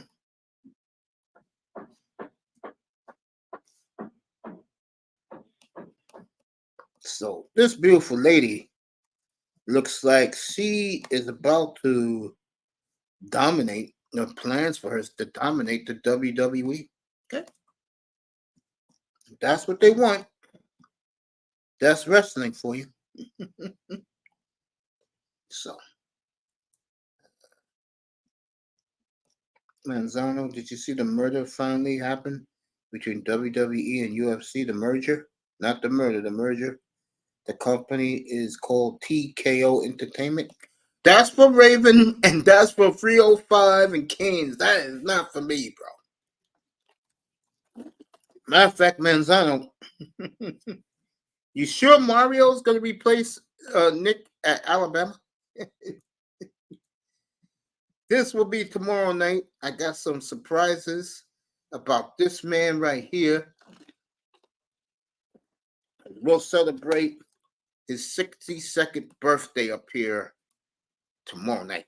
I'm looking forward to it.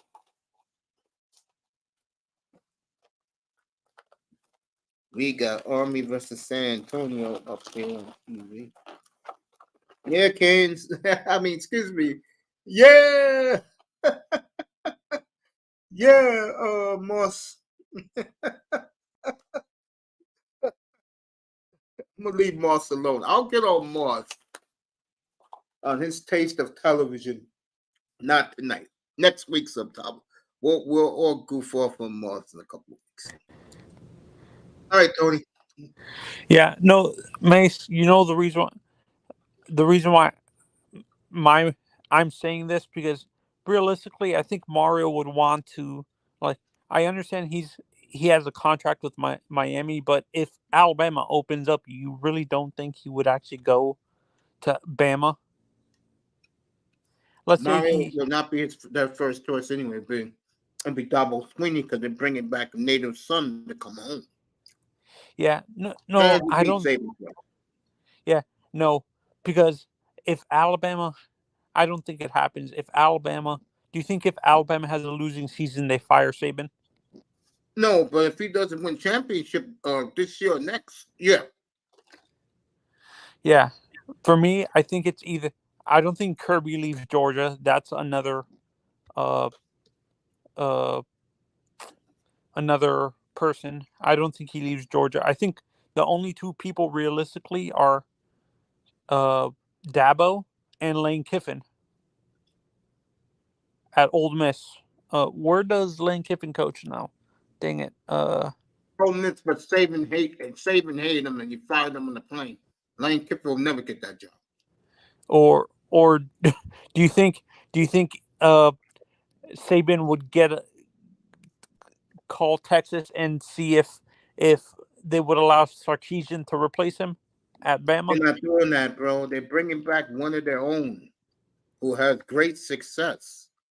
And a guy like Dabo Sweeney, he has Besides great Sweeney, who success. else? Yeah. Who knows? I don't know. Maybe. Kirby Smart not going there.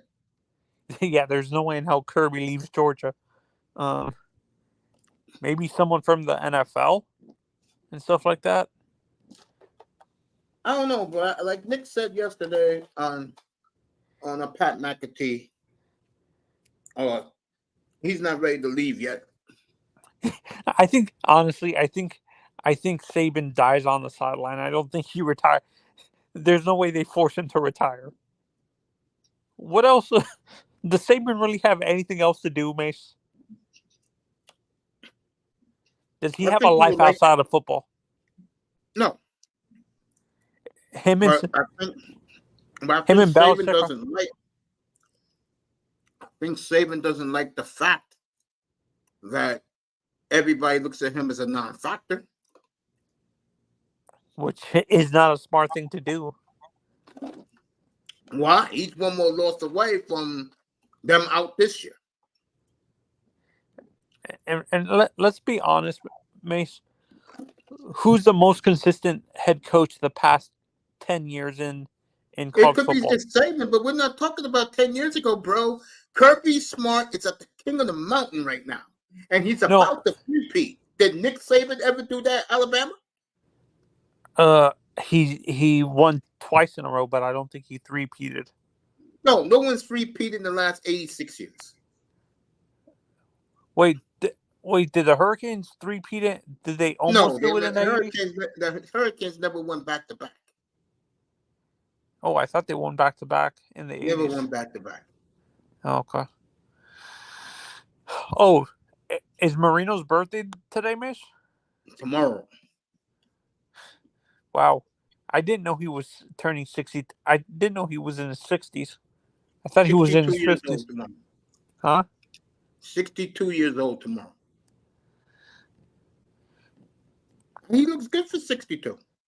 Mace, taking away the Super Bowls, who do you think is a better quarterback? Marino or Brady? And taking your fandom as a Dolphins fan out. Marino's better. It's not even Over a question. Not even a question. Don't say that to my generation. They say Brady's the greatest quarterback of all time. Yeah, because they're stupid and they listen to the media. Yeah. I for me the greatest quarterbacks of all time are he's in the top 5, but he's not in the top 2. For me, it's Montana and Marino, 1 and 2. You can flip flop between those two. Then, Without the Super Bowls or with the Super Bowls? Because the Super Bowls do matter. yeah, without the Super Bowls. Because in reality, the Super Bowls is what judges quarterbacks. Which is a stupid thing to do. Why? Because not every. That's what I feel bad about Marino, Mace. They're going to forget about him because of the fact that he never won Super Bowls, even though he basically changed the way the quarterback position was played and Don't stuff let like Tua get one. Because if Tua gets one, except for people like me and Mr. Miami, and me too. And Marino will be forgotten. And Marino wins. I mean, if Tua wins one. Yeah. The idiots like you know who are going to say Marino's trash. What's not stupid, Iman? No, Marino wasn't trash. That's why I don't pay those dudes no attention. Wait, Iman, what happened to your Giants? It's not stupid. Oh, we killed him early in the week, bro. He missed that party. Yeah, no. I think he's talking about the Super Bowl, the quarterbacks that won the Super Bowl. Oh, okay. Yeah, you're right about that. He says the little pineapple's not getting one. Yeah. Who knows, man? I don't know. I just know Miami's good. I've been saying that. Yeah, well, when you look at the quarterback position, for me, I wish the NFL didn't do this, which I blame the media for this, actually, that they condition the fans to believe the most important thing for the quarterback is the Super Bowls, which is kind of unfair. Not every great quarterback has won a Super Bowl. You agree, Mace? Yeah.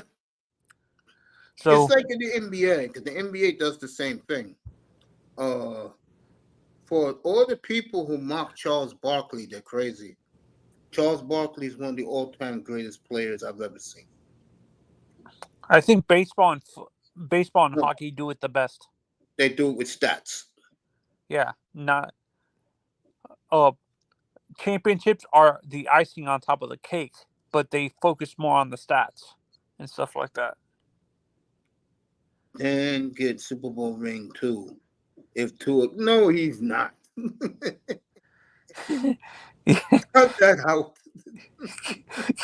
Dead Marino gets Man, a Super. it's not getting the Super Bowl ring if Tua wins, bro. Come on. Oh no, I see what he's saying, because the franchise players get front office people get a Super Bowl ring. It's not going to be the same for him, bro. You don't think so?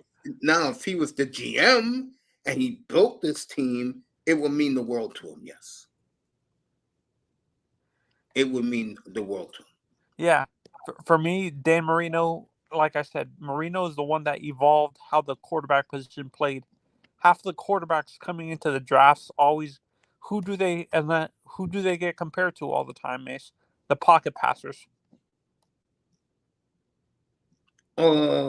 Marino or Peyton Manning. Not anymore. Now it's more of the Tom Brady's of the world, the Aaron Rodgers. To me, Aaron's not a I wouldn't consider Aaron a traditional.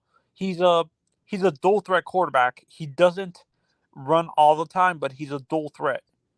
I'm talking about the traditional pocket passers, not Aaron. I wouldn't consider Aaron a traditional pocket passer. Do you agree, Mace? Rodgers? Yeah, Aaron. No. There ain't too many of them in the NFL right now. That's the staffing. Did you?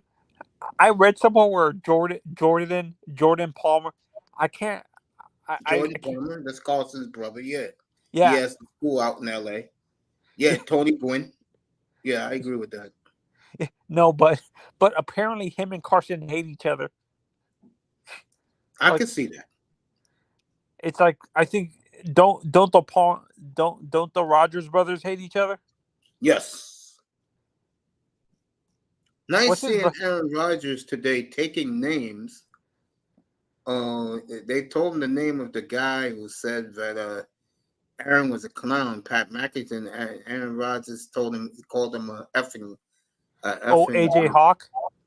No, it wasn't AJ Hawker. Some beat writer from somewhere. I'll say it again. Rodgers said today that he will be back better than ever. He's going to be dedicated to the Jets, and he has his haters. He knows that, especially in a little midwestern town called Green Bay, Wisconsin. For me, I don't think Aaron really cares about what these idiots think about him. Oh, he does. He's keeping names. He does. Who was a quarterback that you think didn't really care about what the media thought about them, Mace? Tom Brady. Was Marino like that too? Oh, he cared. My mistake. You think Marino likes the fact that he's like a non-factor in today's world, in the football world? He didn't win anything. You think No, he my enjoys mistake. it? Well, taking away at the end of his career, what did the media really like Terry Bradshaw, Mace? Yes. Who was the Because quarterback? the media loved the Steelers. Who was the quarterback when you were a kid that the media hated the most? Fran Tarkenton. Then it was Ken Stabler. No, they love Stabler. Oh, they hated Tarkenton? Why? Oh, because he was a loser and he thought he was better than everybody else, and ended up being he's a forgotten. That's another forgotten great quarterback. Fran Tarkenton, because he never won anything. They put Marino. They put Moon, Marino, but Moon gets an asterisk because he won in Canada. So they put Marino, Fran Tarkenton in the same boat. Jim Kelly. They put them all in the same package. Do they really talk about Doug Williams a lot, Mace? No. Even though he won Super Bowls? Nope. Why is that? Media didn't like him. What's up, Canes? Hey, bro. Wait, the media hated Doug Williams? They didn't like him, no. I didn't know that. I thought he was a media-friendly guy. He is, but media, you can be friendly. They still don't like. If they don't like you, they don't like you. That's just how the media does things. I think Sal Powell, I can't remember. Was it Sal Powell that said he hated Donovan McNabb? Yeah. He couldn't stand McNabb or Cunningham. It says a lot about him, doesn't it? Sal Powell Antonio. Mm-hmm. I can't remember who was the guy that we made fun of that made his career off of Brett Favre, Mace. What guy are you talking about? The reporter, the beat reporter that always used Ed to follow. Yeah, Ed Werder, yeah. Ed Werder. Could you stand Ed? No, I like that. I thought Ed was a trip, man. I mean, Jerry Jones got mad because he was running up to Green Bay and covering the Cowboys. Oh yeah, Jerry hated that.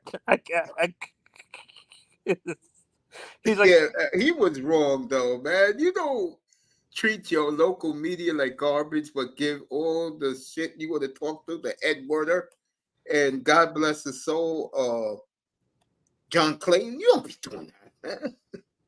John Clayton was a good, excellent human being, bro. I had a very good relationship with him.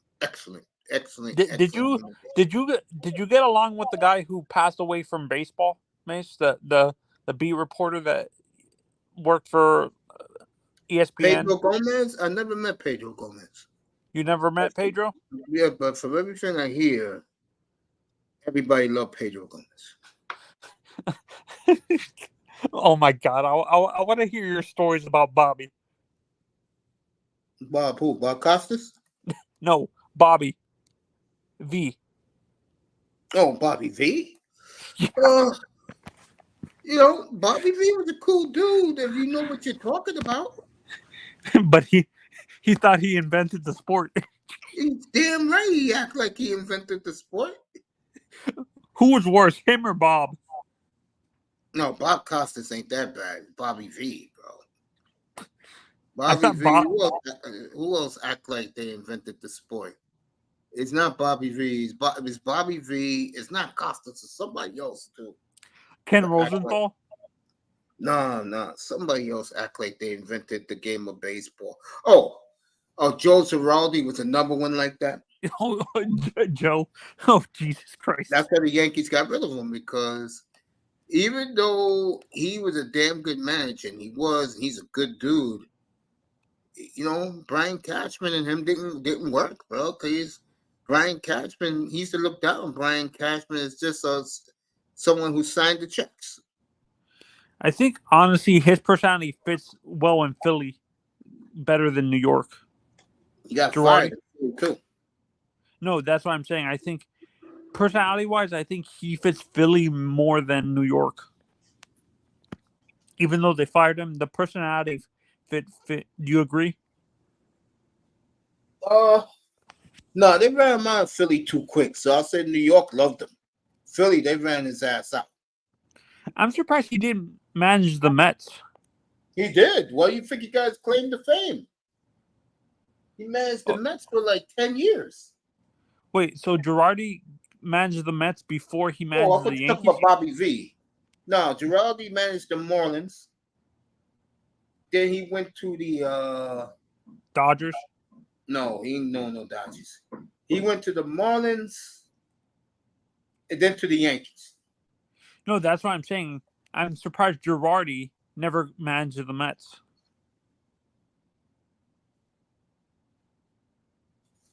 Nah, he doesn't fit the Mets the way the Mets do things. Mace, did you ever have a chance to have any conversations with Tommy Lasorda before he passed away? No, I wouldn't want to either. Too much of a phony for me. You don't like? You felt Tommy was a fake? Yeah. How about A lot of people Lou said that Piniella? about him. Who? Lou Piniella.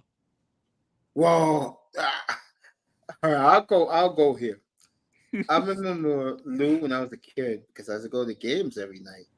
And those Yankees, which was called the Ghetto Yankees, that was Reggie and Oscar Gamble, Mickey Rivers, Willie Randolph. Those guys, Piniella, George Frazier, who else was part of that group? Didn't Doyle Lou become the Alexander. manager of the Yankees at some point? Yeah, in the 80s. Of course, George Steinbrenner fired him. It seems like George has this tendency to fire managers before they let it play out, except for Joe Torre. Yeah, and then he got rid of him. Did you ever have a chance to meet Joe? No.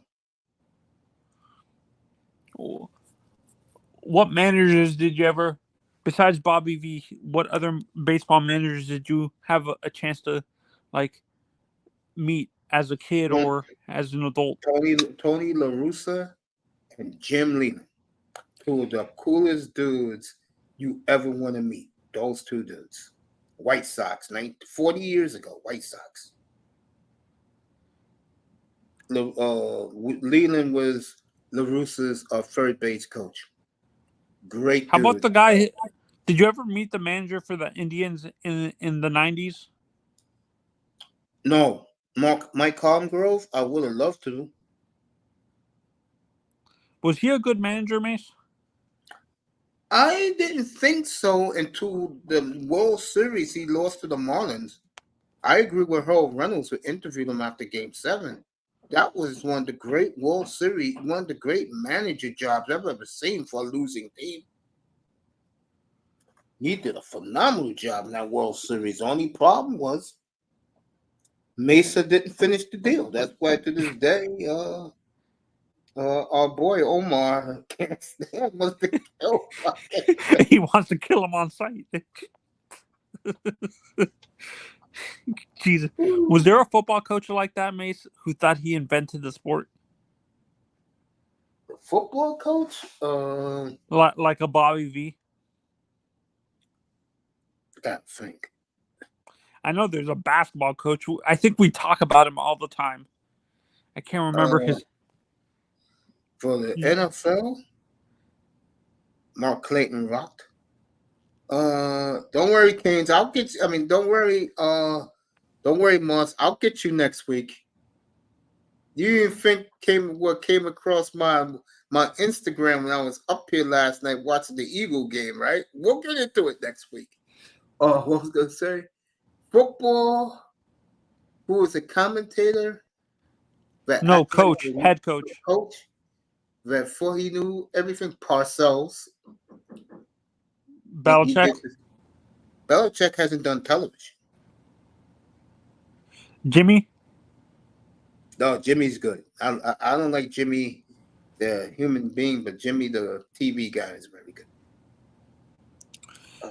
But you say Parcells thought he invented the sport?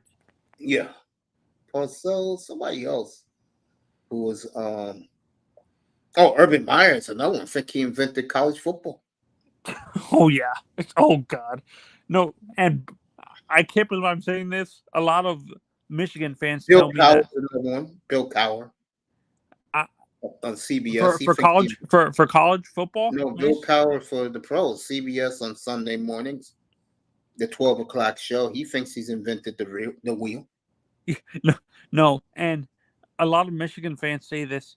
Bo Schembechler thought he invented the sport. Yeah, because Bo is everything to that school. And the guy for Notre Dame, I forgot his name. Brian Kelly. Lou Holtz or Eric Martinez? Yeah, Lou Holtz. Damn asshole, man. I know my boy caught him one day downtown. He was at Mickey Mantle's old restaurant. It said "F you, Lou" in his face because he was an A&M fan. That was a big nasty rivalry 30 years ago. A&M and Notre Dame. I think we talk about a basketball coach all the time that thinks he invented a sport. I think it was either Coach K or Bobby Knight. I can't remember who it was that you said. No, Bobby was good for television. Who from the coaching ranks? Phil Jackson. Steve Lapis is fun with it, but he acts like he invented it. I think like Steve Lapis though. Phil Jackson. Phil Jackson. But he's not on TV. No. But he does act like that. Yeah, no, because people like he had great players. His system got to me, his system. I don't think his system made Jordan and Kobe. I think it was the other way around. I think they made the system. Do you agree? Kobe and Jordan made that system. Look at the Bulls the last 25 years. To take the Bulls' job, you have to do the triangle offense. That's how you get the job. Yeah. I think that offense is outdated. I don't think it works in today's NBA. James is ripping Urban Meyer. What, that offense is outdated? Yeah. Oh, yeah, because it was lucky. Cena was on SmackDown tonight. Okay, 305. We know your boy was there. Yeah, honestly, I don't think I would have got along with Bobby, to be honest. Bobby Knight? No, Bobby Valentine. No, you wouldn't have got along with him. I got along with him perfect. Like I said, I knew what I was talking about. He liked me, bro. Shit. Mace, was there? I know you knew what you were talking about, but at some points, did you ever think of choking Bobby out? Bobby V? Yeah. No, I found our conversations mad cool, man. And even the waitresses was smiling at me every time I was going there. Me and They him, said man. Jim Leland was a good I, conversation. I talked with him a lot about baseball, yes. How And, about Tony? Leland, LaRusso was good with me, too. Yeah, both of them. They were good with me. Yeah. How about the guy who? Did you ever have any conversation with Captain Jack McKeon? No. Yo, I shook Sparky's hand back in 1982 when he was with the Tigers. Yeah, we know you're a Randy Orton fan, 305. Yeah. Sparky Anderson? Yeah. Shook his hand. I talked to him a little bit about the Big Red Machine.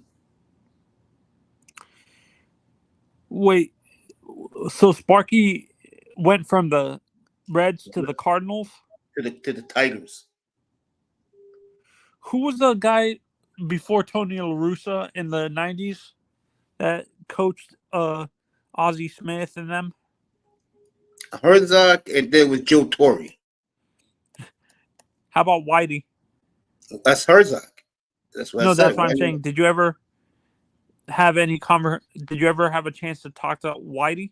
No, but he was cool with me. He said, "What's up?" He was going to Yankee Stadium. He was with the Royals back then. I met Jerry the King Lawler. I told you that. The Lawler was mad cool, bro. Him and the Honky Tonk Man, they're cousins in real life. No, it's crazy. So wait, you never had a chance to have?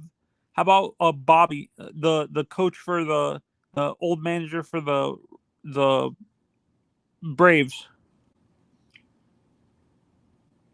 I met Bobby Cox. It's gonna tell you how old this man. I met Bobby Cox when he was a coach for the Yankees. Did he?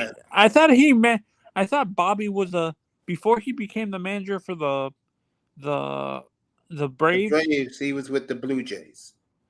Yeah, I thought he was on a good coaching staff with Cito Gaston and them up there in Toronto. Yeah, he was, but then he went to the Braves. But he was with the Yankees before that. Don't bring the name up, Cito. Don't bring Cito Gaston's name up. A lot of Blue Jays fans hate him so much. I don't know why people were in tears when they put him in the Blue Jays Hall of Fame a couple of months ago. Him and Jose Bautista.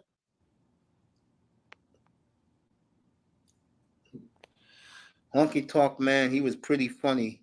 Oh my yeah, he's even more funnier fellas in person. Who was your great manager for the Angels, Mace? My best manager for the Angels? Mike Scioscia, maybe? Nah. I gotta go. Gosi. You got Scioscia. You got Marcel Lachman. Who else? We've had clowns since then. Yeah, I gotta go with Scioscia.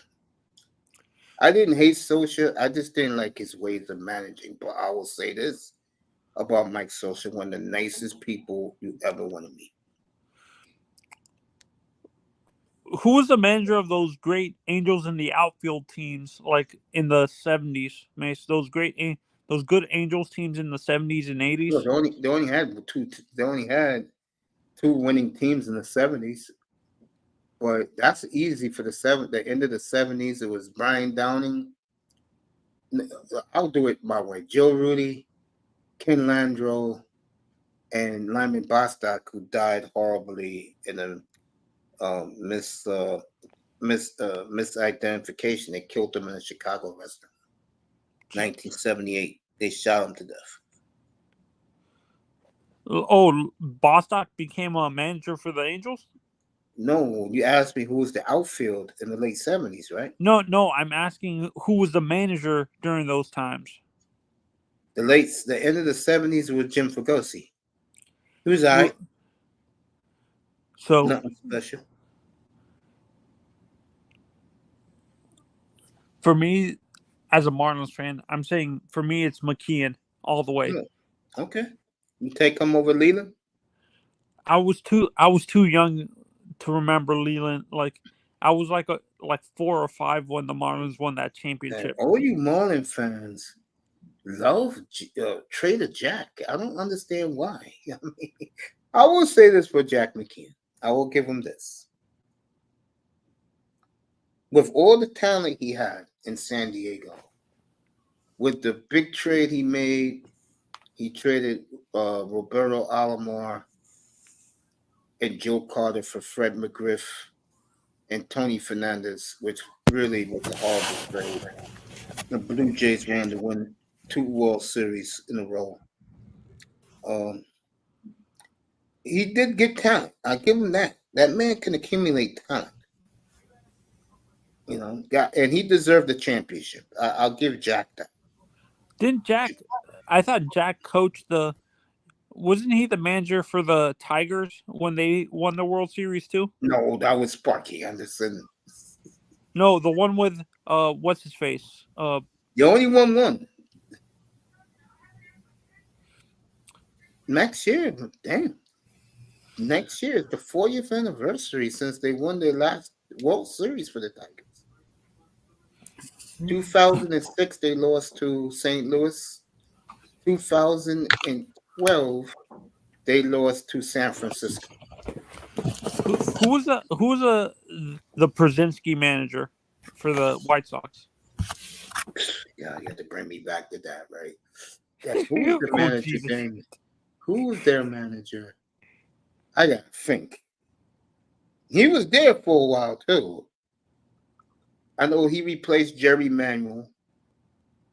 And then Jerry went to the Phillies, I think. Right? He won his second year. No, after that, Jerry Manuel went to the Mets. After that, who was the damn manager of the White Sox? Oh, Mr. Mouth, Ozzie Guillen. Oh, Ozzie! Oh, Jesus! Ozzie Guillen. Why do you hate Przinsky so much, Mace? He was an asshole, a cheater, a liar. That team had good, that infield was good. The White Sox was good because all their young pitching at one time just clicked. The entire pitching staff. Wasn't Gavin Floyd on that team? Yep. Sure was. Bringing me back some bad memories, man. Abdul Jones was here a couple hours ago. He'd be smiling right now. Yeah, I think it was Mark Burley. Yep. Mark Burley, by the way, a man that has thrown 2 no-hitters and a perfect game in his career. And he's going to get a lot of consideration next year for Hall of Fame. He's going to get a lot. Yeah, Mark Burley. I think I think in the past 20 years, I think he's the only pitcher I can remember that threw a no-hitter and 2 no-hitters and a perfect game for 2 different franchises. No, he did everything with the White Sox. Oh, I thought he did a no-hitter with the Phillies. I thought he pitched with the Phillies. And Blue Jays. Nope. He did everything with the White Sox. Who was the guy? Got a World Series too. That's the thing that's helping his case right now. That he won a World Series, and he was the ace of that staff. Was Doc Holliday an Angel, Mace? Who? Was Doc Holliday an Angel? No, Blue Jay and Philly, God bless his soul. God took him away too early, too soon. I think he would have maybe won. He's in the Hall of Fame. He made it like 5 years ago. No, but I think he would have won 300 games. Oh, yeah. He would have.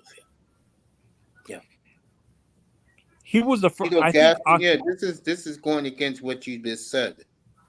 And remember, he lives up there, and that's the only baseball team in the country Cito Gaston is a legend, awesome dude, Manzano. Yeah, I just told him that, bro. Cito No, Gaston, bro. no, it's weird. My generation, like everybody younger than like some. I don't know why people like my generation hate Cito for some reason. Because the Blue Jays. Well, I don't know what's wrong with those people, but I know one thing. When I watched it, when Jose Batista had his night, the person who got the biggest ovation from a sold out Sky Dome, and always going to be Sky Dome to me, was Cito Gaston. Cito Gaston got them over the hump, bro. They used to choke every year. And Cito Gaston took over. They lost a tough series to the A's. That's when Canseco hit that 500-foot home run in Sky Dome. Was that the same season and that Conseco had that ball bounce off his head? No, that's when he went to Texas. That was like 1993 when he was the village idiot. Wait, was that Oakland team the one with him and McGuire? Yeah. Besides him and McGuire, who was on that team? Who? Ricky Henderson, Tony Phillips. Who else? Did they have a good pitching staff? Was Vida Blue on that team? No, he's long gone. The pitching staff, I think, was overrated, but Dave Stewart and Bob Welch was good for them, bro. But if you ask me, the Oakland staff of the early 2000s, they had it going. And then the one after that, they had it going. And like Chris Russo says, and he's right, you know what? All this great pitching talent and the hitting talent he just had, how come Billy Bean doesn't win championship? Oh Jesus! Don't start, Mason. Please, you can make me crack up. I think I can't remember. Was it Mark Mulder? Yes. I think it was Tim Mulder Hudson and Barry Zito. That was the three. Yes. Yeah, I think what hurt them is I think Mark Mulder was injured too much. No, he got injured after. What hurt them was they didn't have enough hitting. It seems like the Oakland A's either have a great pitching staff or a great offense. They never have it.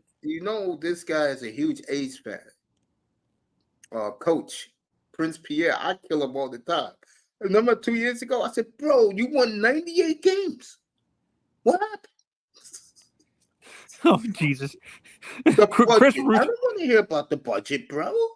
98 wins is 98 wins. No, I can understand why fans, because the owner's cheap. He doesn't want to re-sign. Exactly. But guess what? 2 years from now, the A's are going to have more money than anybody else in baseball. More than the Yankees and the Red Sox? And yes. And trust me, it's not going to happen now. But if Bryce Harper gets tired of Philly, he will request a trade to Vegas. You're forgetting because he's from the Vegas area. Manzano, you're forgetting one thing. The A's now have casino money. No, and Bryce Harper, I think went to Desert Palms High School in Vegas. I'm gonna say something else. The A's, folks, listen to this. The Oakland A's went from the peasants to next winter meetings. They're going to be the top dogs of baseball. Trust me. They have, like you said, casino money in Vegas. Like you said, casino money, man. And guess what? I've got something else for all of you. The owner of the A's, he doesn't have to spend a dime. The casinos will take care of him. And that stadium will be ready opening day 25. And if I'm the Astros, the Angels are lost. If I'm the Astros in Texas and Seattle, especially Seattle and Texas, you better win it next year, because if you don't, The A's, well, Billy Bean will finally get the last laugh on me and Chris Russo and all of his haters. He'll get the last laugh. Yeah, Billy's finally gonna say the first person he goes to is Chris Russo. Where's your big mouth now calling me a loser? Yep, and me too. I still can't remember. Like, what was it? I think you showed me that video where he went off on Billy. Because the San Francisco Giants were the team of the 2010s, but the national media keep putting Billy Bean as the greatest thing in the world. Oh Jesus! I mean, you got Damon Lillard putting the number 0, and the reason why he does it because of Moneyball, and he made a song after it. Probably the best song he ever made was Moneyball, because he grew up with the A's, and I tell you right now, Damon Lillard summers, I can tell you right now, folks, they'll be in Vegas watching A's games. Oh, he's an A's fan? Yes. He'll be in Vegas beginning in 25 in the summertime, chilling, balling, watching A's games. Mace, is there any updates on that trade, that whole thing? No updates right now. When does the season start? You know, it's funny you say that. And I said this the other night when I was on the air. Adam Silver is getting tired of the shenanigans, and he's blaming Pat Riley. And next week, folks, I will have the thumbnail out, brand new, Inferno in South Beach. It'll be out next week. First of all, why is he blaming Pat Riley? He should be blaming that idiot Cronin. Because the NBA doesn't like Pat Riley. You should know that. Oh, they hate him as much as Phil Jackson. Yes. Yes. Why do they hate Pat Riley so much, Mace? Because he told the Knicks to kiss his ass. That's why. Oh, Jesus. He did one of those quiet in the night moves. Overnight, you wake up, and the next morning, it came across the wire. 5 o'clock in the morning, Pat Riley leaves the Knicks and go to the Miami Heat to have complete operations. Well, I got something to say about that to Knicks fans. Tough. You just let one of the great men walk out the door. You should have gave him full control. Exactly. But Jimmy Dolan, being the idiot that he is. He wasn't the owner back then. Dolan came in 2000. Who was the owner back then? Shut up, Mr. Miami. Shut up. Who was the owner back then? Sonny Werblin. Yeah. Sonny should have gave Pat Riley full control, but being the idiot that he is, he didn't want to. No, I think the Knicks are in better hands now. If you're a Knicks fan, you better not say a bad word about Jimmy Dolan now. Speaking of that, speaking of Jimmy Dolan, heads will roll in Cleveland. Word is Francona will lose his job when the season's over. Jimmy Dolan not happy with the Indians not making the playoffs. So heads are going to roll in Cleveland. Oh, he owns the Indians? Yep.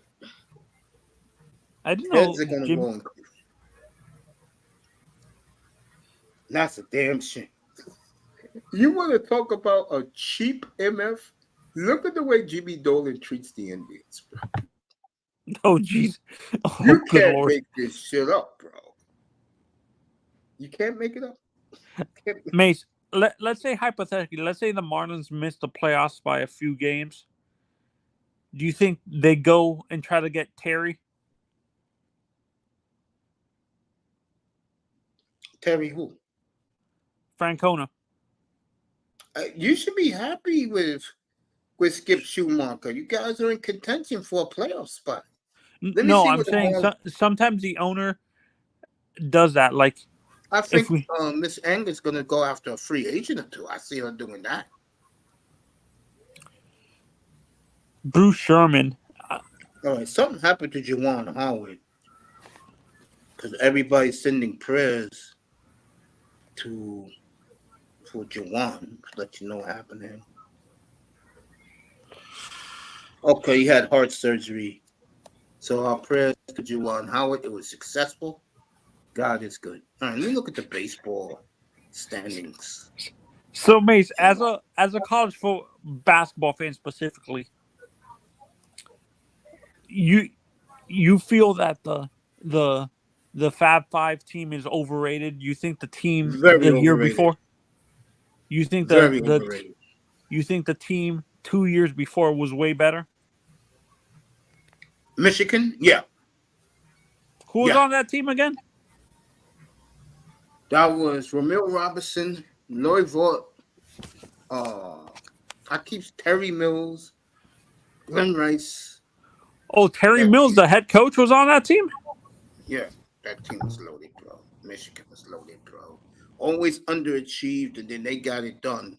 And like I said, that 5-5 couldn't be on the floor with that Michigan team, bro. Glenn Rice ended up winning 2 championships, right? In the NBA, yes. In college, one. After Yeah, I that think. year, they all went to the pros. What's up, Coach? What's up, family? And you heard me tell you, Chilling, shut up. chilling, my brother. What's up, everybody? Y'all doing? What's up, Miami? Chilling, What's up, man. Like Manzano? chilling. What What's up? up, Miss? What's up, bro? And Glenn Rice, he got a ring too. You got two with the Lakers. He got one with the Lakers. Oh, one? Okay. Hey, Manzano, I got a question for you. Yeah, what's up? What has gotten into your mind to say Mario's gonna leave us? No, the reason why I'm thinking is because maybe Saban gets a hold of Mario and says, "You're my replacement," and stuff like that. That ain't Because gonna I think, happen. because I think Saban said this in an interview recently that he's the one coach that he hated letting go. Well, Mario. that ain't gonna happen. No, because Miami's got him. They ain't gonna let that happen. No, I understand. I know what. And plus, Mario came down here to be with his mother. Yeah. Oh, hey, by the way, Mace, do you remember those big New York Cosmos games? By the way, yes, it's a part of my childhood. Yeah. did they win a lot of championships, or was Only that one? Only one, 1977, and they they were one of the really more started it. underachieving teams? You think? Yes, yes, but back then, bro, you might as well call the NASL the Premier League and La Liga West. I mean, that league had all the stars in their prime. When did Carlos Valderrama come in? Oh, he had to be the early 90s. There was no more league. I think he went to the MLS. Didn't Valderrama play? Oh, I know who you're talking about. Yeah, he played there. Yeah, probably he was the guy with the blonde afro. He played for the Tampa Bay Rowdies. Oh, Rowdies. Yeah, Tampa Bay, yeah. Man, I used to watch ASL every week, bro. They used to have like 5 games a week up here in New York, bro. I'll see you tomorrow, Uncle, if you're doing a show. Be good, Tony. No, I won't be on tomorrow. I'll see you Sunday, bro. Okay, bye. Sunday night. I'm doing Dolphins. All right, big brother Tony. Be good, Tony. Thanks for coming. Manzano. Manzano, everybody. I'm looking at the baseball right now. And the Florida Marlins they have a half game lead in the wild card.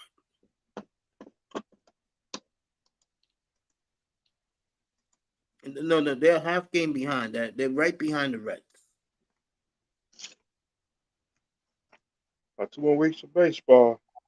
And you got 3 teams: the Marlins, the Arizona Cardinals, and the Giants. All for they're all for one spot. It's Atlanta, Philly. Bless you, Mr. Miami. Atlanta, Philly, Milwaukee, All right. the Dodgers, and the Cubs right now. They're all in. And it's 2 more, and I think you can catch the Reds. Whoever's left can catch the Reds. Let me get the Marlins schedule.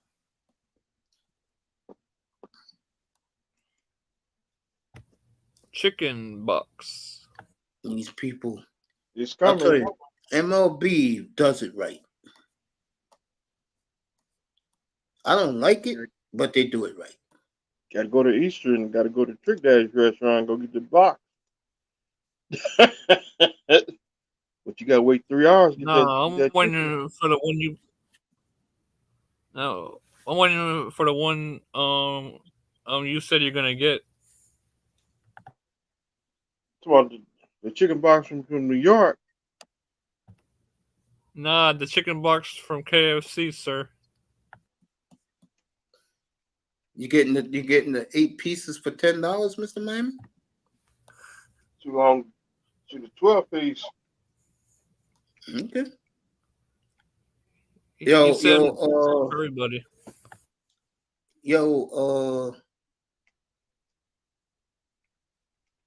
Yeah, you can watch along with us, everybody. Sunday night, I'll be up here for the Patriots and the Dolphins. Sunday night. And Moss is right. Rice was amazing in college. Yes, he was.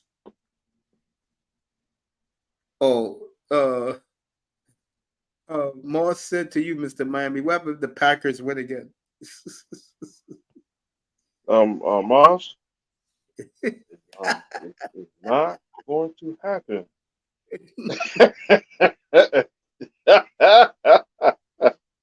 Yo, DeAndre Swift, I watched that last night. That was a dominant performance. like Florida, pump the brakes.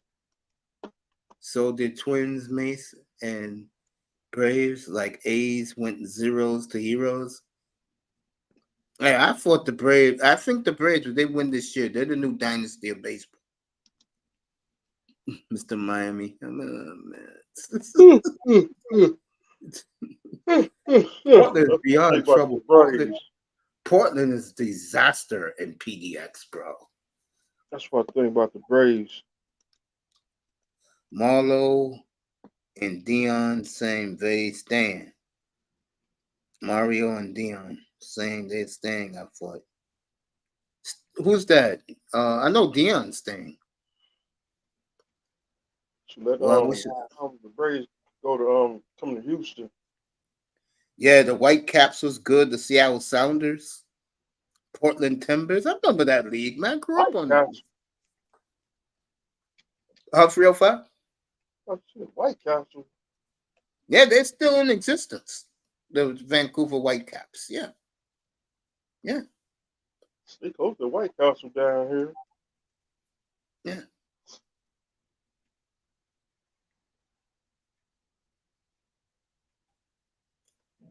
Well, I'll tell you, the NASL, I don't give them enough credit. God damn, 305. 27 years of the MLS, bro. Where did the time go? Dang. I thought that league would be done by the year 2005. I thought they'll be out of business, bro. Give them a lot of credit, bro. Like the All right, World the Bowl. Mariners up on the Dodgers. This is the big game tonight. Home run was hit by the Mariners. So Suarez hits a home run as he's smiling in the dugout. Not an empty seat in the house at Westfield tonight. Safeco Field tonight. Every seat is filled. The bar is lit in the outfield. They have a nice bar out there where you can hook up with women out in Seattle. Best ballpark I've ever been to. Now, remember, I've never been to Dodger Stadium. Houston lost. I've been to Seattle. Yeah, Houston. Yeah, they were losing to Kansas City tonight. Fans caught the ball with one hand, by the way. At 305. Yeah, I'm still here. I purchased me, it was on sale. I finally got my Kareem jersey. Come on, Dodgers. Help the For the Jays Lakers? out. Yeah. Yeah. Yo, Mitchell and Ness is giving jerseys away now, man. Dang. Yeah, because they know New York is back into it. Now, that's what we wear here in New York, man. We wear jerseys here, bro. Jerseys, a nice pair of I jeans. want the Marino. A good, yeah, he's sold out. All of his jerseys are sold out. Mentioned the last. They just came out with the new Marino, 1992. And that jersey looks beautiful, bro. He bring back the 94 jerseys. They got the aqua one out. With Yeah, the I showed them to you the other night. My mother loved the Bob Greasy, bro. My mother said, damn, they actually make his jersey again? I said, hell yeah. I still got my 2010 jersey. On the Dolphins jersey. I like that Marino 84 jersey you got, man. The aqua. I still got that one. That's a nice jersey, bro. The Dolphins have always had good uniforms until right now. These uniforms they got right now suck. Those jerseys they wore at the Orange Bowl. Yep. I gotta get me another one. Mine's starting to shrink.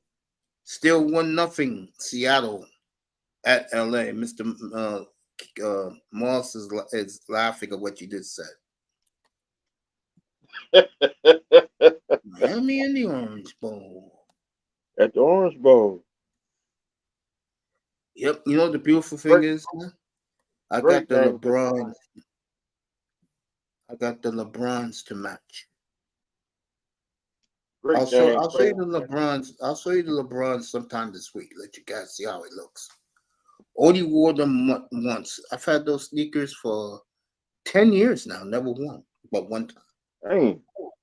And I was with the Dolphin takeover when I won. Dolphins and Jets at the Meadowlands. Everybody likes the way I hook up my Dolphin gear, bro. And I appreciate people showing me love, Dolphin fans, the way I rock my gear.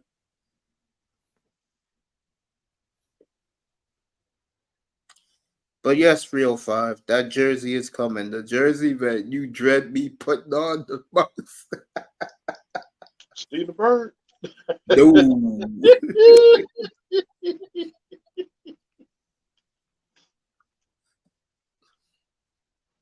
Speaking of him, let me find him. It's hard finding that jersey. Everybody talking about the big game Sunday in Jacksonville. I totally agree with the national media. And I'll tell you right now, if I'm the Chicago Bears, you better beat Tampa on Sunday. Because if you don't, and Kansas City loses this week, you are going to be going into a real hornet's nest in Arrowhead next Sunday. That is the late game for everybody. Kansas City and the Bears.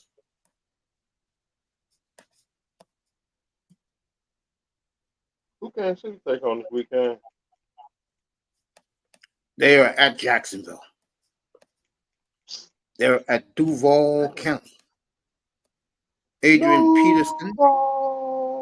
There you go. Adrian Peterson.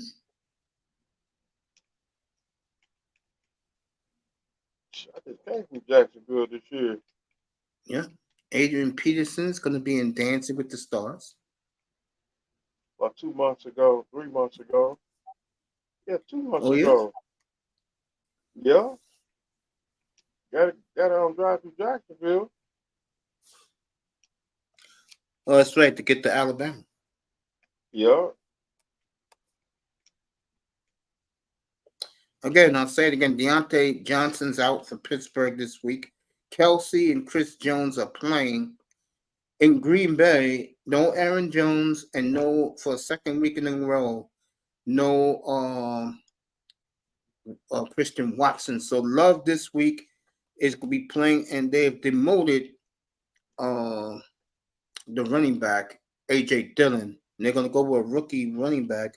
So basically what you're going to see this week, folks, is Jordan Love with a bunch of rookie receivers out there this week in Atlanta.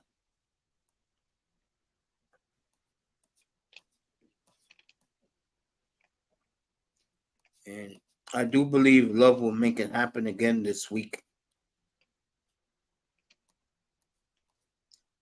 At the Falcons? Yeah, they're in Atlanta this week. And then next week, because I'm going to be doing Miami and Denver as our game up here next Sunday, Dolphins. So I'm open. Test will be on the field for the pregame show, so I'll talk to him live up here on the pregame show. He's going to be on the field. Yeah, they're in Atlanta this week. That game is personal. No, you know Green Bay holds a grudge. They haven't played since that game. Since Atlanta destroyed them in the NFC title game in 2016. I'm talking about Denver winning Miami at 2010? 11? 11. When Florida fans came on our field? Yeah. That pissed me off that day. I hate Florida. When that idiot owner celebrated Tim Tebow. Yeah.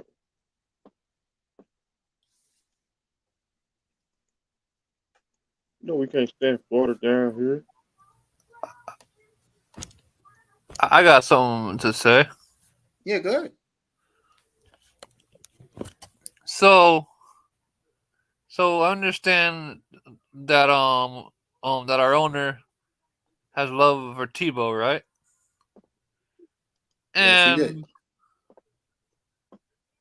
And now my question is, it's been how many years since we had an actual quarterback? 24 years. And how many years has it been since we had an actual head coach? I think the last two coaches we have, Flores and this man right here, I think are very good young coaches. Okay. My other question is, are they it? Do I believe McDaniel's it? Winning a playoff game will help him keep his job. Let me put it to you that way. But you could lead the league in offense, but if you don't win that first playoff game this year, then next year his job is on the line. And Steven Ross only gives you 3 years. Okay. And my last question is the pineapple it?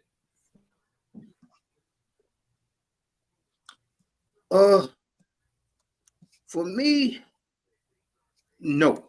But for others, he is. And you know that. And I know that. Yeah.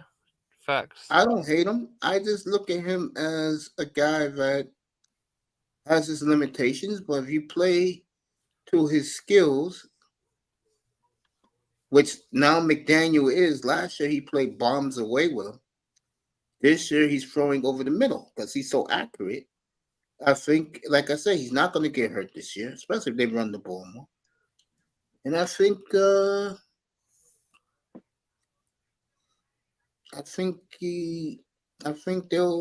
Dolphins will be okay. I mean, the problem is you gotta win. You gotta win playoff game. Forget regular season. Can you win on January 14th or 15th? That's the question. Yeah. And I feel like I'm lost. Can you do that? Yeah, I'm lost for words when it comes to the playoffs in this team. I just don't feel it. I got a few Marinos, 5 Premier League matches at once. I do on channel in the morning from 8 to 10 a.m. Eastern time for him. That's 6 to 8. Wow. No Aaron Jones. No Aaron Jones. No Dodgers just hit a 2-run homer, so they've taken the lead in Seattle. No Aaron Jones this week. No Deontay Johnson for Pittsburgh this week. No Christian Watson for Green Bay this week. So they lose their 2 of the best offensive players. So like I said, Lovely playing with first-year players. He pulled it off on Sunday. Bro. Or something like that. Or something like that, yeah. But like I said, with love, it's a process. So far, it's a good though. Green Machine, who the Rough Rider said he loves his Rough Riders up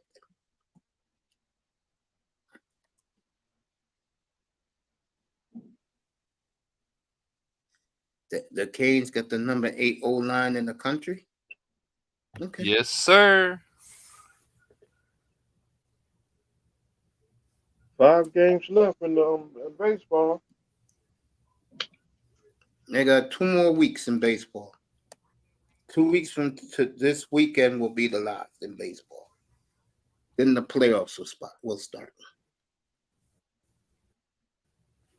So We playing at home. We got home games. with the Marlins, Yeah. I'll let you know right now. I got the schedule. Oh, you got it too? Yeah. Now I'll let you tell us. Go ahead. Run through it. We got Atlanta on Yeah. Saturday Yep. in Miami. No, We do got it by Atlanta. series. No, 305. Do it by series.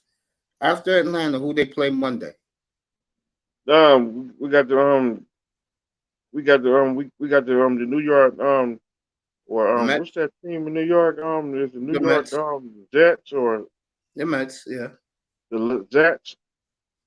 Mets. I call them Jets or And Jets. then after that, and who they play after that? Then who they play after that? After the match, that's it. They got more games, 305. It's already on. Hold up. I told you guys earlier, Mike Trout. I said this Wednesday night. It's looking more and more. He's out of the Angels. As word is, he's telling the Angels is either the Phillies or the Yankees. He'll take either one. I think both teams, especially the Yankees, will snatch up Mike Trout. No question about that. After the New York or New York Jets, we got Milwaukee in Miami. Yeah, because we played Milwaukee last week in Florida. I mean, in Milwaukee. Then we got to go to New York.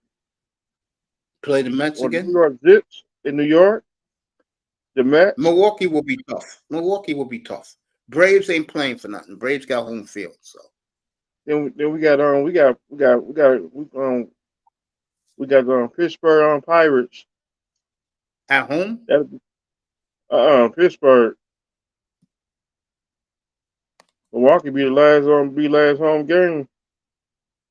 Oh, so you play the last week of the season on the road? Yeah. Okay. October 1st be the last game. Yeah, Sunday. Yeah, who they playing?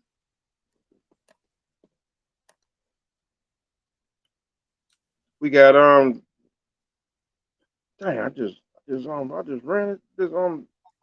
I know who you play. You play at the Pirates. Yeah, the Pirates. You play at the Mets and at the Pirates. There you go.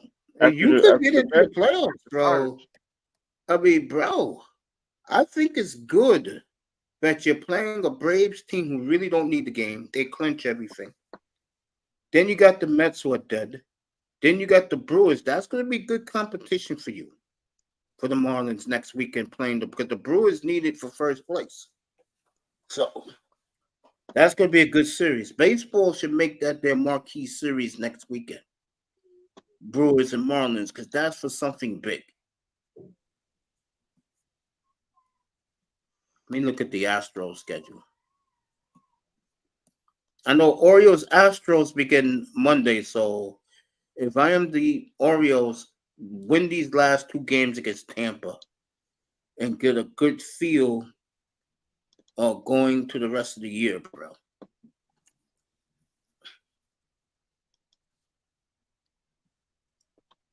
If I'm them.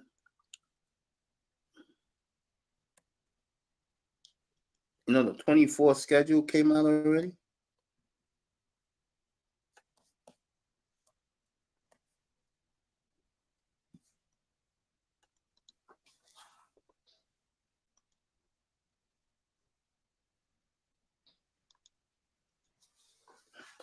Thank God I'm off tomorrow. You ain't gonna be on tomorrow? No. I'm going to rest up, get ready for Sunday. Bro, the Canes played already. Well, I'll tell you, the Orioles catch a break. They go to Houston, then 4 with the Indians, who are dead. 2 with the Nationals, and then they finish with, I believe, 4 in Boston. No, they play Boston at home. So they get their last 6 at home. 4 with the Red Sox. Red Sox gonna need those games. So that's gonna be a good series. And enough with baseball. Let me see what Moss is saying in the chat.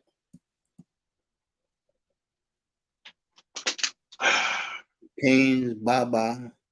And please, Blue Jays. The Blue Jays are in good shape for a wild card. Shouldn't be that worried. We got a very good 466-yard quarterback right now. Okay. Keep him healthy.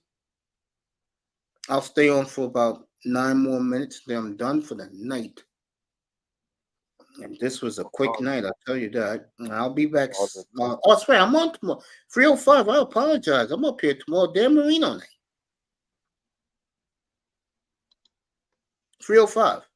Yeah, I heard you. Yeah, I'm on tomorrow. Dan Marino night. Yep.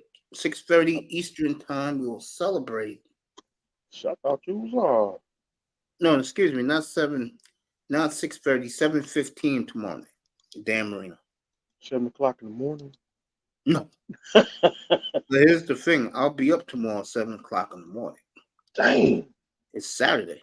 I don't sleep long on the weekends. I wake up because I'm so used to going to church, or I'm so used to I'm an early riser, except for during the week now. I try to sleep a little longer. You know. Oh man. So I'll be on tomorrow night, everybody. We will celebrate this man tomorrow. This man tomorrow. Where is he? There he is. King. There he is. I like that thumbnail my nephew did for me. I still got that I still got my plaque like that. That's a beautiful thumbnail. And I got some surprises for you guys.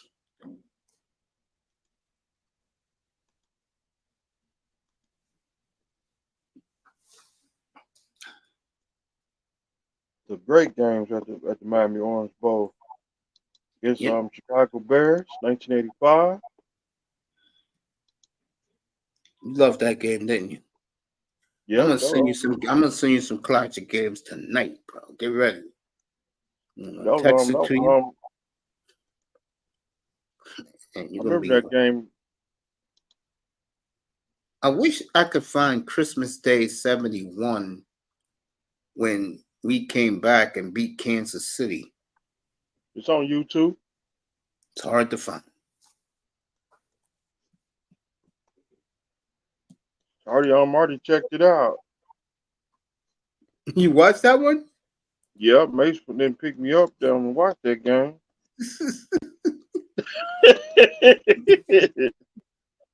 I'm sorry. I really mean that. I'm sorry. In 72. I was too busy kissing you on the cheek. You were so cute. Or something like that. Something like that. There you go. There you go. Mason picked me up in 1973 and 74. Still killing me about it. Huh?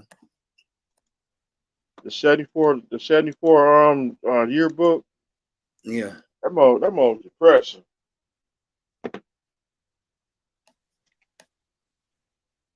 That's when we lost the three greatest football players on the team. That's when they left.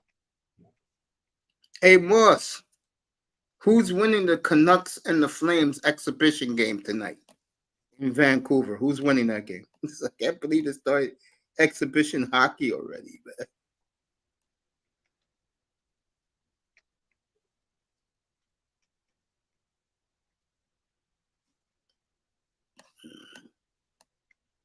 The Raider game, that's personal too. That game.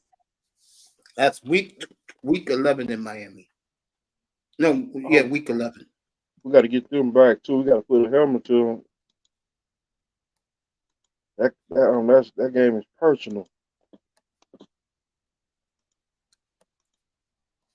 Coach The Raiders Mm-hmm. That's when the Raiders won that game that day.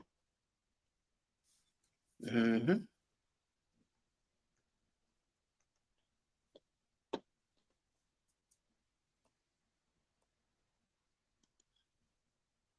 A lot of people down on the Eagles, and I said that they'll struggle. I told everybody, watch the Cowboys.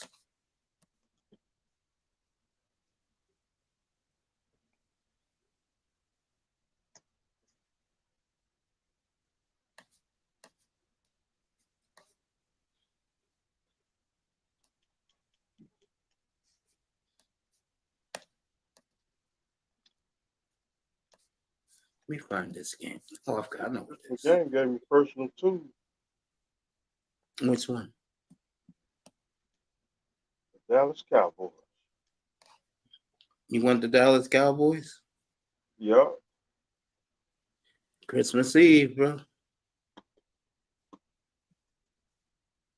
Gotta get that dub Christmas Day. Mm-hmm. I totally agree. We gotta like win a game at a time.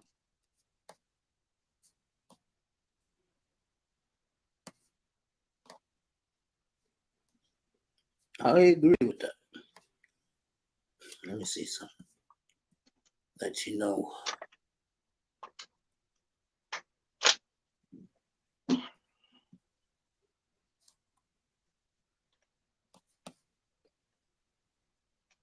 That's why we call ourselves the Legend Killer.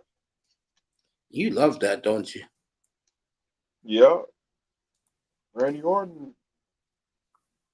Here we go. Let you know next time your lady be on. My sister. Cut it out. Cut it out. I'm trying to, bro. I like to get. I'm serious. I'm trying to get her to be on the panel with us. Yeah, I'll reach out to us. I'm trying to get her to be on the panel with us.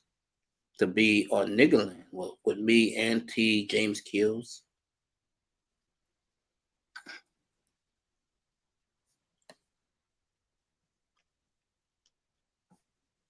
Or get her after dark. Yeah, I'm gonna try and get her up. That would be cool. Getting China up here for after dark would be sweet, bro. But I would love that. But I don't see it. I don't see it. On niggas man. What's the name what's the name of the show? Which October one? 28th? Or Niggasville or something.